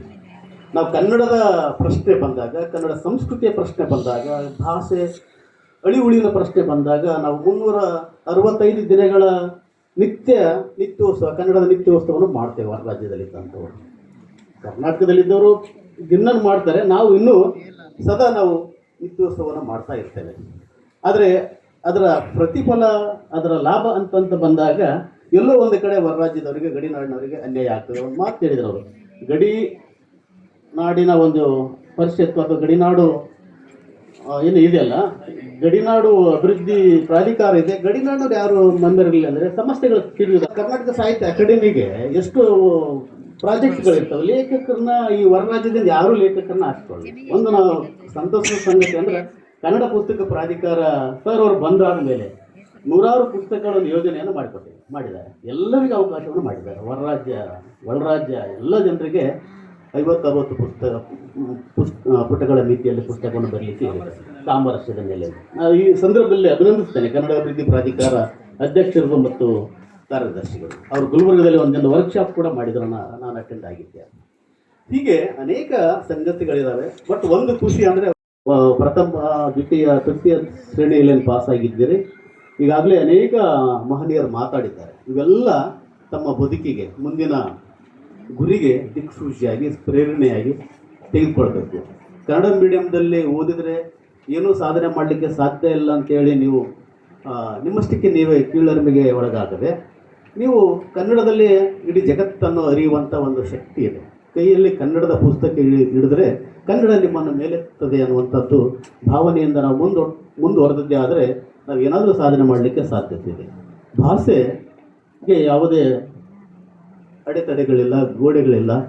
ಕನ್ನಡದಲ್ಲಿ ಅನೇಕ, ಈಗಾಗಲೇ ಅವರು ನಮ್ಮ IPS ಸರ್ ಅವರು ಉಲ್ಲೇಖ ಮಾಡಿದರು, ಸಾಕಷ್ಟು ಜನ ಕನ್ನಡದಲ್ಲಿ IAS IPS ಬರೆದು ಸಾಧನೆ ಮಾಡಿದವರು ಇದ್ದಾರೆ. KS ಶಿವರಾಮ್ ಅನ್ನುವಂಥವರು ಕನ್ನಡದಲ್ಲಿ ಮೊದಲಿಗೆ IAS ಅನ್ನು ಪಾಸ್ ಮಾಡಿದರು. ಆ ಪ್ರೇರಣೆ ನಾವು 8th ಕ್ಲಾಸ್ನಲ್ಲಿ ಇದ್ದೀವಿ. ನಾವು ಸಾಕಷ್ಟು ಸಲ ಆ ಥರದ ಪ್ರಯತ್ನ ಮಾಡಿದ್ದೀವಿ. ಬಟ್ ಅಂದುಕೊಂಡ ಗುರಿಗೆ ಇಲ್ಲಿ ಬಂದಿವಿ ನಾವು, ಹೈದರಾಬಾದಿಗೆ. ಒಂದು ಯೂನಿವರ್ಸಿಟಿಯಲ್ಲಿ ಸೇರಬೇಕು, ಇಲ್ಲಾಂದರೆ KS IAS ಆಗಬೇಕು. ಮಕ್ಕಳಿಗೆ ವಿಶೇಷವಾಗಿ ಹೇಳೋದಂದ್ರೆ ಒಂದು ಗುರಿಯನ್ನು ಇಟ್ಕೊಳ್ಬೇಕು. ಗುರಿ ಇಟ್ಕೊಳ್ಳೋದು ಈಜಿ, ಗುರಿ ಹಿಂದುಗಡೆ ಪ್ರಯತ್ನ ಮಾಡಬೇಕು, ಸತತ ಪ್ರಯತ್ನ ಮಾಡಬೇಕು. ಈಗಾಗಲೇ ನಾವು ಹೇಳಿದ ಹಾಗೆ ಈ ಮೊಬೈಲ್ಗಳು ಬಂದಾದ ಮೇಲೆ ಆ ಮೊಬೈಲ್ನ ನಾವು ದಾಸರಾಗಿಬಿಟ್ಟಿದೆ. ಒಂದು ಸಲ ನಾವು ಯಾವುದೇ ಒಂದು ಸೋಷಿಯಲ್ ಮೀಡಿಯಾ, ಫೇಸ್ಬುಕ್ ಆಗಿರ್ಬೋದು, ವಾಟ್ಸಪ್ ಆಗಿರ್ಬೋದು, ಅಥವಾ ಯಾವುದೇ ಒಂದು ಇದಕ್ಕೆ ಹೋಗ್ಬಿಟ್ಟು ಅಂದರೆ ತಾಸು, 2 ತಾಸು, 3 ತಾಸು ಗೊತ್ತಾಗಲ್ಲ ಕಾಲ ಕಳೆದದ್ದು. ಅದೇ ರೀತಿಯಾಗಿ ನೀವು ನಿಮ್ಮ ಸಮಯವನ್ನು ಪುಸ್ತಕದ ಜೊತೆ ಕಳೆದದ್ದೇ ಆದರೆ ಆ ಪುಸ್ತಕದ ಜ್ಞಾನ ನಿಮ್ಮ ಬದುಕನ್ನು ನಡೆಸಲಿಕ್ಕೆ ದಾರಿದೀಪವನ್ನಾಗಿ ಕೈ ಹಿಡಿತದೆ. ಆ ನೆಲೆಯಲ್ಲಿ ನೀವು ಪ್ರಯತ್ನ ಮಾಡಿ, ತಂದೆ ತಾಯಿಗಳಿಗೂ ಮತ್ತು ಶಾಲೆಗೂ ಗುರುಗಳಿಗೆ ಕೀರ್ತಿಯನ್ನು ತರುವಂಥ ನೆಲೆಯಲ್ಲಿ ನೀವು ಪ್ರಯತ್ನ ಮಾಡಿ. ಕನ್ನಡ ಇನ್ನೊಂದು ಮಾತನ್ನು ಇಲ್ಲಿ ಹೇಳಕ್ಕೆ ಇಷ್ಟಪಡ್ತೇನೆ. ನಮ್ಮ ವಾಚ್ಮೆನ್ ಒಂದು ಘಟನೆ, ವೈಯಕ್ತಿಕ ಘಟನೆ ಹೇಳಿ ನಾನು ಮಾತನ್ನು ಮುಗಿಸ್ತೇನೆ. ಅವು ವಾಚ್ಮೆನ್ ಅಂದರೆ ಭಾಳ ಒಂದು 4,000-5,000 ರೂಪಾಯಿ ಕೊಡ್ತಿರ್ತಾರೆ. ಎಲ್ಲ ಅಪಾರ್ಟ್ಮೆಂಟ್ಗಳಲ್ಲಿ, ಸಿಟಿಗಳಲ್ಲಿ ಸ್ಥಿತಿ ಇರ್ತಾರೆ. ಆದರೂ ಕೂಡ ಮಕ್ಕಳಿಗೆ ಪ್ರೈವೇಟ್ ಸ್ಕೂಲ್ನಲ್ಲಿ ಕಳಿಸ್ತಾ ಇದ್ರು. ಫೀಸ್ ಇರಲಿಲ್ಲ ಅಂದರೆ ಮನೆಗೆ ಕುಂದಿರ್ಬೇಕು. ನಾನು ಹೇಳಿದೆ ಗೌರ್ಮೆಂಟ್ ಸ್ಕೂಲಿಗೆ ಕಳಿಸ್ಬೇಕು, ಯಾಕೆ ಮಕ್ಕಳ ಬದುಕನ್ನು ಹಾಳು ಮಾಡ್ತೀರಾ ಅಂತ ಒಂದು ಸಲ ವಿಚಾರಿಸಿದೆ. ಗೌರ್ಮೆಂಟ್ ಸ್ಕೂಲಿಗೆ ಕಳಿಸಿದರೆ ಸರಿಯಾದ ಸಂಬಳ ಸಿಗುವಂಥ ಹುದ್ದೆ ಸಿಗಲ್ಲ ಅನ್ನುವಂಥದ್ದು ತಂದೆ ತಾಯಿಗಳ ಮನಸ್ಸು. ನಾನು ಹೇಳಿದೆ, ನಾನು MA ಗೌರ್ಮೆಂಟ್ ಸೇಲಲ್ಲೇ ಉಳಿದಿರೋದು ಅಂತ ಹೇಳಿದೆ.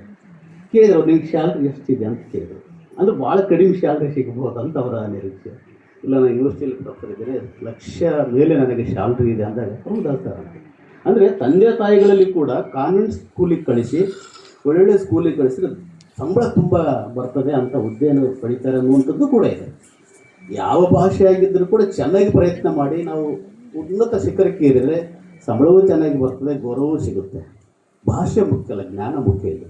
ಸರಿಯಾದ ಜ್ಞಾನವನ್ನು ಪಡೆದು ಸಾಧನೆಯನ್ನು ಸಾಧಿಸಿದರೆ ಒಳ್ಳೆಯ ಹುದ್ದೆಯೂ ಸಿಗುತ್ತೆ. ವಿದ್ಯೆ ಪಡೆದಾದಮೇಲೆ ನೀವು ಹುದ್ದೆ ಮತ್ತು ಹಣ ಅಂತಸ್ತೆಲ್ಲ ಸಿಗುತ್ತೆ. ಆ ನೆಲೆಯಲ್ಲಿ ನೀವೆಲ್ಲ ಪ್ರಯತ್ನ ಮಾಡಬೇಕು ಮತ್ತು ತಂದೆ ತಾಯಿಗೆ ಗೌರವ, ಶಿಕ್ಷಕರಿಗೆ ಗೌರವ ತರಬೇಕು. ಈ ಕಾರ್ಯಕ್ರಮ ಮಾಡಿ ನಮ್ಮನ್ನು ಕರೆದು ಮಾತಾಡಲಿಕ್ಕೆ ಅವಕಾಶ ಕೊಟ್ಟಂಥ ಪ್ರಾಧಿಕಾರಕ್ಕೂ ಮತ್ತು ಎಲ್ಲರಿಗೂ ವಂದಿಸುತ್ತಾ ನನ್ನ ಮಾತನ್ನು ಮುಗಿಸ್ತೇನೆ. ಧನ್ಯವಾದಗಳು. ಲಿಂಗಪ್ಪ ಗೋನಾಳ್ ಅವರಿಗೆ ಗೌರವ ಪುರಸ್ಕಾರ ಸಲ್ಲಿಕೆ. ಈಗ ಕನ್ನಡ ಸಾಹಿತ್ಯ ಪರಿಷತ್ ಗಡಿನಾಡ ಘಟಕ ಹೈದರಾಬಾದ್ ಅಧ್ಯಕ್ಷರಾದ ಡಾಕ್ಟರ್ ಗುಡಿಗಂಟಿ ವಿಠಲ್ ಜೋಶಿ ಅವರು ವೇದಿಕೆಯನ್ನು ಕುರಿತು ಒಂದೆರಡು ಮಾತುಗಳನ್ನು ಮಾತ್ರ ಮಾತಾಡಬೇಕಾಗಿ ವಿನಂತಿ, ಸಮಯಾಭಾವದಿಂದ.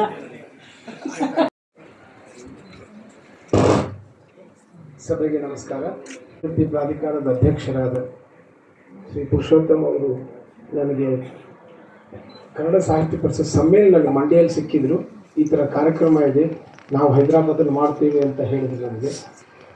ಅದಕ್ಕೆ ಆಮೇಲೆ ನಾನು ಹಾನಗಲ್ ಸರ್ಗೂ ಮಾತಾಡಿದೆ. ಇದೊಂದು ಅವಕಾಶ ಕೊಟ್ಟಿದ್ದಕ್ಕೆ ಅಧಿಕಾರಕ್ಕೆ ನಾನು ಋಣಿಯಾಗಿದ್ದೇನೆ. ಸಂಕ್ಷಿಪ್ತವಾಗಿ ಹೈದರಾಬಾದಿನಲ್ಲಿ ಕನ್ನಡ ಅನ್ನೋದು ಐತಿಹಾಸಿಕವಾಗ ಸುಮಾರು ಬಹುಶಃ ನನಗೆ ಗೊತ್ತಿರೋಂಗೆ ಶತಮಾನದ ಹಿಂದೆಯಿಂದಲೂ ಇಲ್ಲೇ ಕನ್ನಡಿಗರು ಎಷ್ಟೋ ಜನ ನೆಲೆಸಿದ್ದಾರೆ ಇಲ್ಲೇ. ಅದರಲ್ಲಿ ನಮ್ಮ ಕುಟುಂಬನೂ ಒಂದೇ. ನಮ್ಮ ತಂದೆಯವರು ಸುಮಾರು 125 ವರ್ಷದ ಹಿಂದೆ ಹೈದರಾಬಾದಲ್ಲಿ ಬಂದಿದ್ದಾರೆ.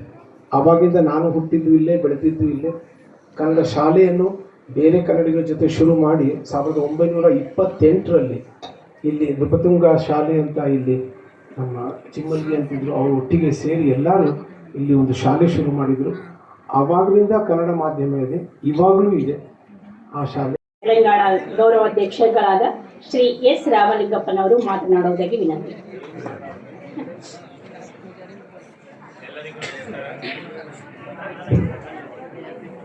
ಈಗ ಎಲ್ಲರೂ ಮಾತಾಡಿ ಆಗಿದೆ, ಎಲ್ಲ ವಿಷಯವನ್ನು ತಮಗೆಲ್ಲ ತಿಳಿದ ವಿಷಯನೇ. ಕೊನೆಯದಾಗಿ ಅವಕಾಶ ಬಂದಾಗ ಹೆಚ್ಚು ಮಾತಾಡೋಕ್ಕೆ ಅವಕಾಶ ಇರಲ್ಲ. ನಾನು ಕೇವಲ ಒಂದು 3 ವಿಷಯಗಳನ್ನು ಮಾತ್ರ ಪ್ರಸ್ತಾವನೆ ಮಾಡ್ತೀನಿ. ಮಾನ್ಯ ಅಧ್ಯಕ್ಷರು ರಾಯಚೂರಿಗೆ ಬಂದು ಕನ್ನಡ ಸಂಘಟನೆಗಳೊಂದಿಗೆ ಸಂವಾದ ಕಾರ್ಯಕ್ರಮ ಏರ್ಪಡಿಸಿದಾಗ ಅವರಿಗೆ ನಾನು ಒಂದು ಕೋರಿಕೆಯನ್ನು ಇಟ್ಟಿದ್ದೆ. ಆ ಬೇಡಿಕೆ ಬೇರೆ ಏನೂ ಇಲ್ಲ, ಈ ತೆಲಂಗಾಣ ಆಂಧ್ರದಿಂದ ವಿದ್ಯಾಭ್ಯಾಸ ಮಾಡಿ ವಿದ್ಯಾರ್ಥಿಗಳು ಉನ್ನತ ವಿದ್ಯಾಭ್ಯಾಸಕ್ಕಾಗಿ ಕರ್ನಾಟಕ ರಾಜ್ಯಕ್ಕೆ ಬಂದಾಗ ವಸತಿ ನಿಲಯಗಳಲ್ಲಿ ಅವಕಾಶ ಸಿಗ್ತಾ ಇಲ್ಲ, ಅಡ್ಮಿಷನ್ ಸಿಗ್ತಾ ಇಲ್ಲ. ಅದಕ್ಕಾಗಿ ಭಾಳಷ್ಟು ಬಡ ವಿದ್ಯಾರ್ಥಿಗಳು ಶಿಕ್ಷಣದಿಂದ ದೂರ ಆಗ್ತಿದ್ದಾರೆ. ಮಾನ್ಯ ತಾವು ದಯಮಾಡಿ ಅದೊಂದನ್ನು ಕಲ್ಪಿಸಿಕೊಡ್ಬೇಕಂತ ನಾನು ಕೇಳ್ಕೊಂಡಿದ್ದೆ. ಅವರು ಕೂಡ ಸಮಾಜ ಕಲ್ಯಾಣ ಇಲಾಖೆ ಸಚಿವರು ಮಹದೇವಪ್ಪನವರು ಕೂಡ ನಮ್ಮ ಆಪ್ತರೇ, ತಪ್ಪದೇ ಆ ಕೆಲಸ ನಾನು ಮಾಡಿಕೊಡ್ತೀನಿ ಅಂತ ಆಶ್ವಾಸನೆ ಕೊಟ್ಟಿದ್ದರು. ಅದಕ್ಕಾಗಿ ಅವ್ರು ನಾನು ಮತ್ತೊಂದು ಸಲ ಅವ್ರು ತಮ್ಮ ದೃಷ್ಟಿಗೆ ತರ್ತಿದ್ದೀನಿ ಸರ್. ದಯಮಾಡಿ ಅದೊಂದನ್ನು ನೀವು ಈಡೇರಿಸುವ. ಅದೇ ರೀತಿ ಈ ಹೈದರಾಬಾದ್ ನೋಡ್ರಿ, ಈಗ ನಾವು ಇಲ್ಲಿ ಕಾರ್ಯಕ್ರಮ ಮಾಡ್ತಿದ್ವಿ, ಇಲ್ಲಿರ್ತಕ್ಕಂಥ ನೃಪತುಂಗ ಹೈಸ್ಕೂಲಿಗೆ ಪ್ರಥಮ ಭಾಷೆ ಕನ್ನಡ ಬುಕ್ಸ್ಗಳು ಹೋದ ವರ್ಷ ಸಿಕ್ಕಿಲ್ಲ. ಇದು ಬಹಳ ಶೋಚನೀಯ ವಿಷಯ. ಅದಕ್ಕಾಗಿ ದಯಮಾಡಿ ತಾವು DD5 ರಾಯಚೂರು ಅವರಿಗೆ ಒಂದು ಪತ್ರ ವ್ಯವಹಾರ ಸಲ್ಲಿಸಿ ತೆಲಂಗಾಣ ರಾಜ್ಯದಲ್ಲಿ ಉಪಸ್ಥಿತರಿರುವ ಎಲ್ಲ ಮಹನೀಯರೇ ಮತ್ತು ಸ್ನೇಹಿತರೆ, ಈಗಾಗಲೇ 2:40 ಆಗಿದೆ. ಸ್ವಲ್ಪ ನಾವು ಕೂಡ ಕಾರಣ ಈ ಕಾರ್ಯಕ್ರಮ ಡಿಲೇ ಆಗಲಿಕ್ಕೆ ಸ್ವಲ್ಪ ತಡವಾಗಿ ಬಂದ್ವಿ. ಅದಕ್ಕೋಸ್ಕರ ನಾನು ನಿಮ್ಮೆಲ್ಲರ ಕ್ಷಮೆ ಯಾಚಿಸ್ತೇನೆ. ನಾನು ಹೆಚ್ಚು ಮಾತಾಡೋದಿಲ್ಲ, ಒಂದು 3-4 ನಿಮಿಷ ಅಷ್ಟೇ. ಒಂದು, ಹೊರನಾಡು ಮತ್ತು ಒಳನಾಡು ಮತ್ತು ಗಡಿನಾಡು, ಈ 3 ಪ್ರದೇಶಗಳಲ್ಲಿಯೂ ಕೂಡ ಕನ್ನಡದ ಸಮಸ್ಯೆ ಸಮಾನವಾಗಿದೆ. ವಿಶೇಷವಾಗಿ ಗಡಿನಾಡು ಹೊರನಾಡು ಅಲ್ಲ, ಕನ್ನಡ ಎಲ್ಲ ಕಡೆ ಕೂಡ ಕಷ್ಟದಲ್ಲಿದೆ.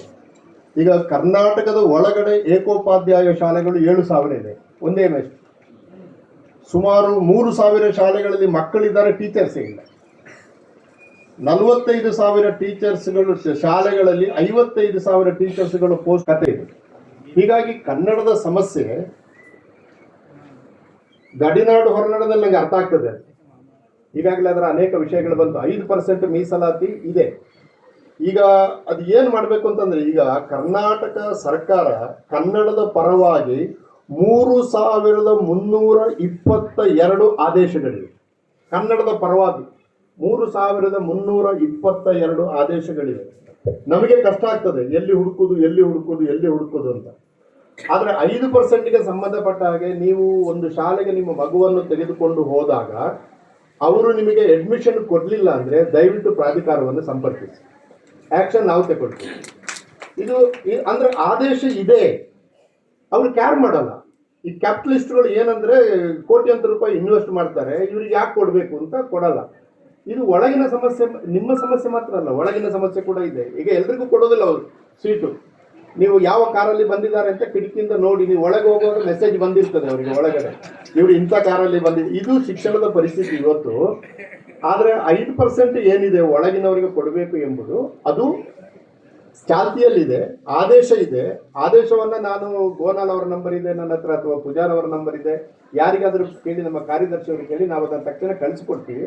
ಅದನ್ನು ಹಿಡ್ಕೊಂಡು ನೀವು ಯಾವುದೇ ಶಾಲೆಗೆ ಹೋಗುವಾಗ ಇದನ್ನು ನಾವು ಮಾನ್ಯ ಮಾಡಲ್ಲ ಅಂತ ಹೇಳಿದರೆ ದಯವಿಟ್ಟು ನಮ್ಮನ್ನು ಸಂಪರ್ಕಿಸಿ. ಅವರ ರಿಜಿಸ್ಟ್ರೇಷನ್ ಕ್ಯಾನ್ಸಲ್ ಮಾಡುವ ಕೆಲಸವನ್ನು ನಾವು ಮಾಡ್ತೇವೆ. ಓಕೆ, ಇದು ಒಂದು. ಎರಡನೇದು, ಮಾದೇವಪ್ಪನವರ ಹತ್ರ ನಾವು ಈ ವಿಷಯದಲ್ಲಿ ಮಾತಾಡಿದ್ದೇನೆ. ಹೊರನಾಡಿನವರಿಗೆ ಹಿಂದುಳಿದ ವರ್ಗದ ಹಾಸ್ಟೆಲ್ ಇದೆ, OBC ಹಾಸ್ಟೆಲ್, ಯಾಕಂದ್ರೆ ಅವರು ಅದರ ಮಂತ್ರಿ. ಅಲ್ಲಿ ಈ ಮುಂದಿನ ಅಕಾಡೆಮಿಕ್ ವರ್ಷದಿಂದ ಅದು ಆದೇಶ ಆಗ್ತದೆ. ಅವರು ಅದನ್ನು ಪ್ರಿನ್ಸಿಪಲ್ ಒಪ್ಪಿಕೊಂಡಿದ್ದಾರೆ. ಈಗ ಮಧ್ಯದಲ್ಲಿ ಮಾಡೋದು ಬೇಡ ಮಾರೆ, ಮಧ್ಯದಲ್ಲಿ ಮಾಡಿದ ಕೂಡಲೇ ತುಂಬಾ ಸಮಸ್ಯೆ ಆಗ್ತದೆ. ಆದ್ದರಿಂದ ಮುಂದಿನ ಶೈಕ್ಷಣಿಕ ವರ್ಷದಿಂದ ಮಾಡೋಣ ಅಂತ ಹೇಳಿದ್ದಾರೆ. ಆ ಕೆಲಸ ಕೂಡ ಆಗಿದೆ. ಇದು 2 ನಾವು ಮಾಡಿದ್ವಿ. ಸಮಾಜ ಕಲ್ಯಾಣ ಇಲಾಖೆ ಅಡಿಯಲ್ಲಿ ಬರುವ ಹಾಸ್ಟೆಲ್. ಈಗ ಮುಂದೆ ತಮಿಳುನಾಡಿದ ಮೊನ್ನೆ ಒಂದು ಸ್ಪೆಷಲ್ ಕೇಸ್ ಅಂತ ಹಿಂಗೆ ಆಯ್ತದು. ಅವಳು ಅಂಗವಿಕಲ ಮಹಿಳೆ, ಅವಳು ಕೊಡ್ಲಿಲ್ಲ. ಇವರು ನೀವು ಹೊರನಾಡಿನವರು ಅಂತ, ಅವಳು ಕನ್ನಡದವಳು, SSLC ಕನ್ನಡ ಓದಿದ್ದಾಳೆ ಅವಳು. ನಾವು ಆದೇಶ ಕಳಿಸಿದ್ವಿ, ಯಾಕೆ ಕೊಡ್ಲಿಲ್ಲ ಅಂತ. ನೀವು ಇದನ್ನು ಕೊಡ್ಲಿಲ್ಲ ಅಂತಂದ್ರೆ ಇದರ ಪರಿಣಾಮ ಏನಾಗ್ತದೆ ನಮ್ಗೆ ಗೊತ್ತಿಲ್ಲ ಅಂತಂದಿವಿ. ಮರುದಿವಸ ಕೊಟ್ಟರು ಅವರು. ಈ ಅಧಿಕಾರಿಗಳು ಕೂತಿರ್ತಾರಲ್ಲ, ಅವರು ಅನೇಕರು ಕನ್ನಡ ದ್ರೋಹಿಗಳು, ಸ್ಪಷ್ಟವಾಗಿ ಕನ್ನಡ ದ್ರೋಹಿಗಳು. ಅವರನ್ನು ನೀವು ಈಗ ನಮಗೆ ಜೋರು ಮಾಡಿದಾಗ ಅವರಿಗೂ ಜೋರು ಮಾಡಬೇಕು. ನೀವು ಸಾಫ್ಟ್ ಟಾರ್ಗೆಟ್, ಕನ್ನಡ ಅಭಿವೃದ್ಧಿ ಪ್ರಾಧಿಕಾರ ಸಾಫ್ಟ್ ಟಾರ್ಗೆಟ್. ಎಲ್ಲರೂ ಬೈಬೋದು ಅದಕ್ಕೆ. ಇದು ಬಪ್ಪನಾಡು ಅಂತ ನಮ್ಮ ಊರಲ್ಲಿ ಒಂದು ದಕ್ಷಿಣ ಕನ್ನಡ ಜಿಲ್ಲೆಯವರಿಗೆ ಗೊತ್ತಿದೆ, ಬಪ್ಪನಾಡು ಅಂತ. ಅಲ್ಲಿ ಒಂದು ದೇವಸ್ಥಾನ ಇದೆ. ಆ ದೇವಸ್ಥಾನದ ಎದುರು ಕಡೆ ಒಂದು ಡೋಲ್ ಇಟ್ಟಿರ್ತಾರೆ. ಹೀಗೆ ಆ ದೇವಸ್ಥಾನದ ಒಳಗೆ ಹೋಗುವವರು ಒಂದು ಹೊಡೆಯೋದು, ಹೊರಗಡೆ ಬರುವವರು ಒಂದು ಹೊಡೆಯೋದು. ಕನ್ನಡ ಅಭಿವೃದ್ಧಿ ಪ್ರಾಧಿಕಾರ ಬಪ್ಪನಾಡು ಡೋಲ್ ಆಗಿದೆ, ಎಲ್ಲರೂ ಒಂದು ಕೊಡೋದು. ಆದರೆ ನಾವು ಕನ್ನಡವನ್ನ ಪ್ರವಾಹಕ್ಕೆ ವಿರುದ್ಧವಾಗಿ ಈಜುತ್ತಾ ಕನ್ನಡ ಉಳಿಸುವುದಕ್ಕೆ ನಾನಾಗಲಿ, ನಮ್ಮ ಕಾರ್ಯದರ್ಶಿಯವರಾಗಲಿ, ನಮ್ಮ ಸದಸ್ಯರಾಗಲಿ, ಎಲ್ಲ ಹಿರಿಯ ಸದಸ್ಯರವರು, ಅಧ್ಯಕ್ಷರಾಗುವ ಯೋಗ್ಯತೆ ಇರುವವರೇ ನಮ್ಮಲ್ಲಿ ಸದಸ್ಯರು. ನಾನು ಈಗ ಹೊರನಾಡಿನಲ್ಲಿ ಕೊಡುವುದಿಲ್ಲ, ನಿಜ ಅದು. ಈಗ ನಾನು ಎಷ್ಟು ವರ್ಷ ಸರ್, 30 ವರ್ಷ ಡೆಲ್ಲಿಲಿದ್ದೆ. ನನ್ನನ್ನೊಂದು ಸಾಹಿತ್ಯ ಅಕಾಡೆಮಿ ಮೆಂಬರ್ ಕೂಡ ಆಗಲಿಲ್ಲ. ನಾನು JNU ಪ್ರೊಫೆಸರ್ ಆಗಿದ್ದೆ. ನಾನು ಯಾವುದು ಅಕಾಡೆಮಿ ಮೆಂಬರ್ ಕೂಡ ಮಾಡಿರಲಿಲ್ಲ. ಈಗ ರಿಟೈರ್ಡ್ ಆಗಿ ಮನೆಯಲ್ಲಿ ಕೂತೆ ಸಿದ್ದರಾಮಯ್ಯ ಏನೇ ಕನ್ನಡದ ಕೆಲಸ ಮಾಡ್ತೀಯ ಬಾ ಅಂದರೂ ಓಡಿ ಬಂದ್ಬಿಟ್ಟೆ ಅಷ್ಟೇ. ಇದೊಂದು ಎಕ್ಸೆಪ್ಷನ್ ಇದು. ಆ ಥರ ನಾವು ಹೊರನಾಡಿನವರು, ಡೆಲ್ಲಿಯಲ್ಲಿದ್ದ ನನಗೆ ಒಂದು ಕನ್ನಡ ಅಭಿವೃದ್ಧಿ ಪ್ರಾಧಿಕಾರ ಪಟ್ಟ ಕೊಟ್ಟದಕ್ಕೆ ಸಂತೋಷ ಪಡಬೇಕೋ ಬೇಡ, ತಮಾಷೆಗೆ ಹೇಳಿದ್ದೇನೆ. ಆದರೆ ಅದು ನಿಜ. ಅದು ಈಗ 30 ವರ್ಷ ನಾನು ಡೆಲ್ಲಿಯಲ್ಲಿ ಕರ್ನಾಟಕ ಸಂಘದಲ್ಲಿ ಇದ್ದಾಗ, ಕರ್ನಾಟಕದಿಂದ ನಮಗೆ ದಿನಕ್ಕೆ 30 ಫೋನು ಮತ್ತು ಲೆಟರ್ ಬರ್ತದೆ. ನಮ್ಮ ತಂಡ ಬರ್ತದೆ, ಅಲ್ಲಿ ಒಂದು ಕಾರ್ಯಕ್ರಮ ಮಾಡಿ, ನಮ್ಮ ತಂಡ ಬರ್ತದೆ, ಅಲ್ಲಿ ಒಂದು ಕಾರ್ಯಕ್ರಮ ಮಾಡಿ, ಉಳ್ಕೊಳ್ಳಿಕ್ಕೆ ವ್ಯವಸ್ಥೆ ಮಾಡಿ, ಅವರಿಗೆ ತಾಜ್ಮಹಲ್ ನೋಡಬೇಕು, ಇದೆಲ್ಲ ಮಾಡಿದ್ದೇವೆ ನಾವು. ಬಿಳಿಮಲೆ ಅವರೇ, ನೀವು ಕರ್ನಾಟಕದಲ್ಲಿ ಒಂದು ಭಾಷಣ ಮಾಡಿತ್ತು ನನಗೆ 30 ವರ್ಷದಲ್ಲಿ ಒಂದು ಪತ್ರ ಸಹ ಬರಲಿಲ್ಲ. ಇದು ಒಳನಾಡಿನವರ ಏನು ಮಾಡೋದು ಇದನ್ನೆಲ್ಲ? ಇದು ಸಮಸ್ಯೆ. ಅವರು ಬರ್ತಾರೆ ಸರ್, ನಿಮ್ಮನ್ನ ಕರೆಯೋಣ. ಹೌದೌದು. ಈಗ ಸಾಹಿತ್ಯ ಅಕಾಡೆಮಿ ನಾವು ಜೋರು ಮಾಡಿದ್ರೆ ಒಂದು ಮಾಡೋಣ ಅಂತಾರೆ, ನಿಮ್ಮನ್ನು ಅಲ್ಲಿಗೆ ಕರೆಯೋಲ್ಲ. ಅದು ಏನೋ ಒಂದು ಕ್ರಮ, ಅದು ಕರ್ನಾಟಕದ ಇದು ಬದಲಾಗಬೇಕು ಎಂಬುದು ನಮ್ಮ ಉದ್ದೇಶ. ಹಾಗಾಗಿ ಇದೆಲ್ಲ ಇದೆ, ಸಮಸ್ಯೆ ಇದೆ. ಇದರ ಒಟ್ಟು ಪರಿಸ್ಥಿತಿ ಏನಂತಂದ್ರೆ ಕನ್ನಡ ಮತ್ತು ಹಿಂದಿಯೇತರ ಭಾಷೆಗಳು ಇವತ್ತು ಭಾರತದಲ್ಲಿ ಬಹಳ ಒಳ್ಳೆಯ ಸ್ಥಿತಿಯಲ್ಲಿ ಏನೂ ಇಲ್ಲ. ಆಮೇಲೆ ಸರ್, ಪುಸ್ತಕದ ಹೇಳಿದ್ರಿ ನೀವು, ಅದು ಈಗಲೇ ನೀವು ಇಂಡೆಂಟ್ ಕಳಿಸಿದ್ರಾ?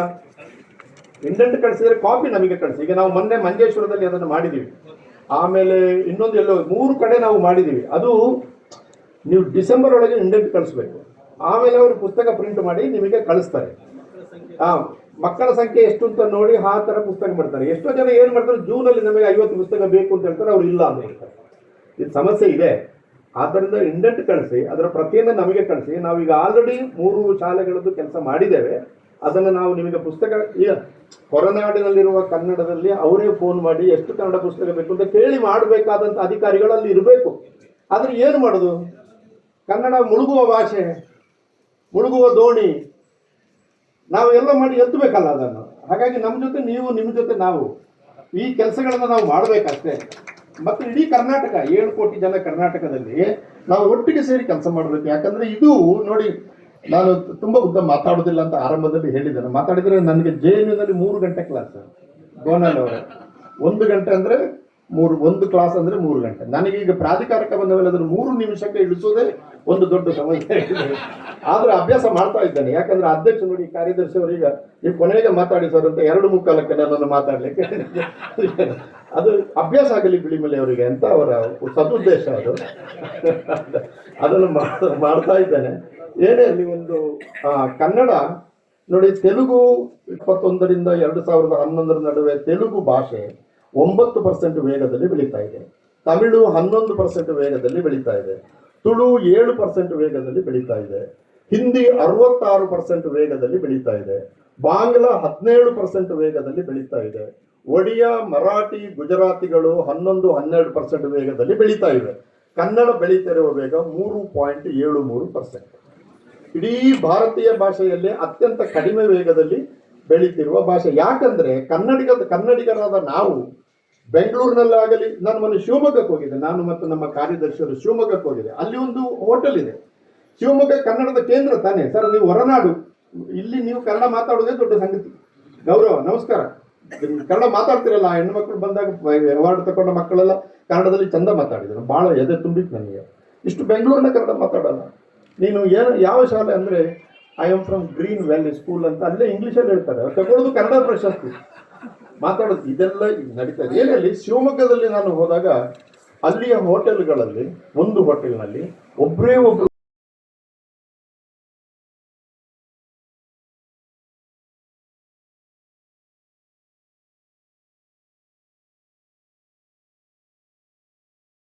ತೆಲಂಗಾಣ, ಆಂಧ್ರ ಪ್ರದೇಶದಲ್ಲಿ ಒಂದು ಕನ್ನಡವನ್ನು ಉಳಿಸ್ತಾ ಇದೆ. ಹಾಗಾಗಿ ಈ ಸಮಾರಂಭಕ್ಕೆ ಆಗಮಿಸಿರ್ತಕ್ಕಂತಹ ಅಧ್ಯಕ್ಷರಾಗಿರ್ತಕ್ಕಂಥ ಪುರುಷೋತ್ತಮ್ ಬೇಡಿಮಲೆ ಅವರಿಗೂ ಆಧಾರದ ಒಂದು ಧನ್ಯವಾದಗಳನ್ನು ತಿಳಿಸುತ್ತೇನೆ.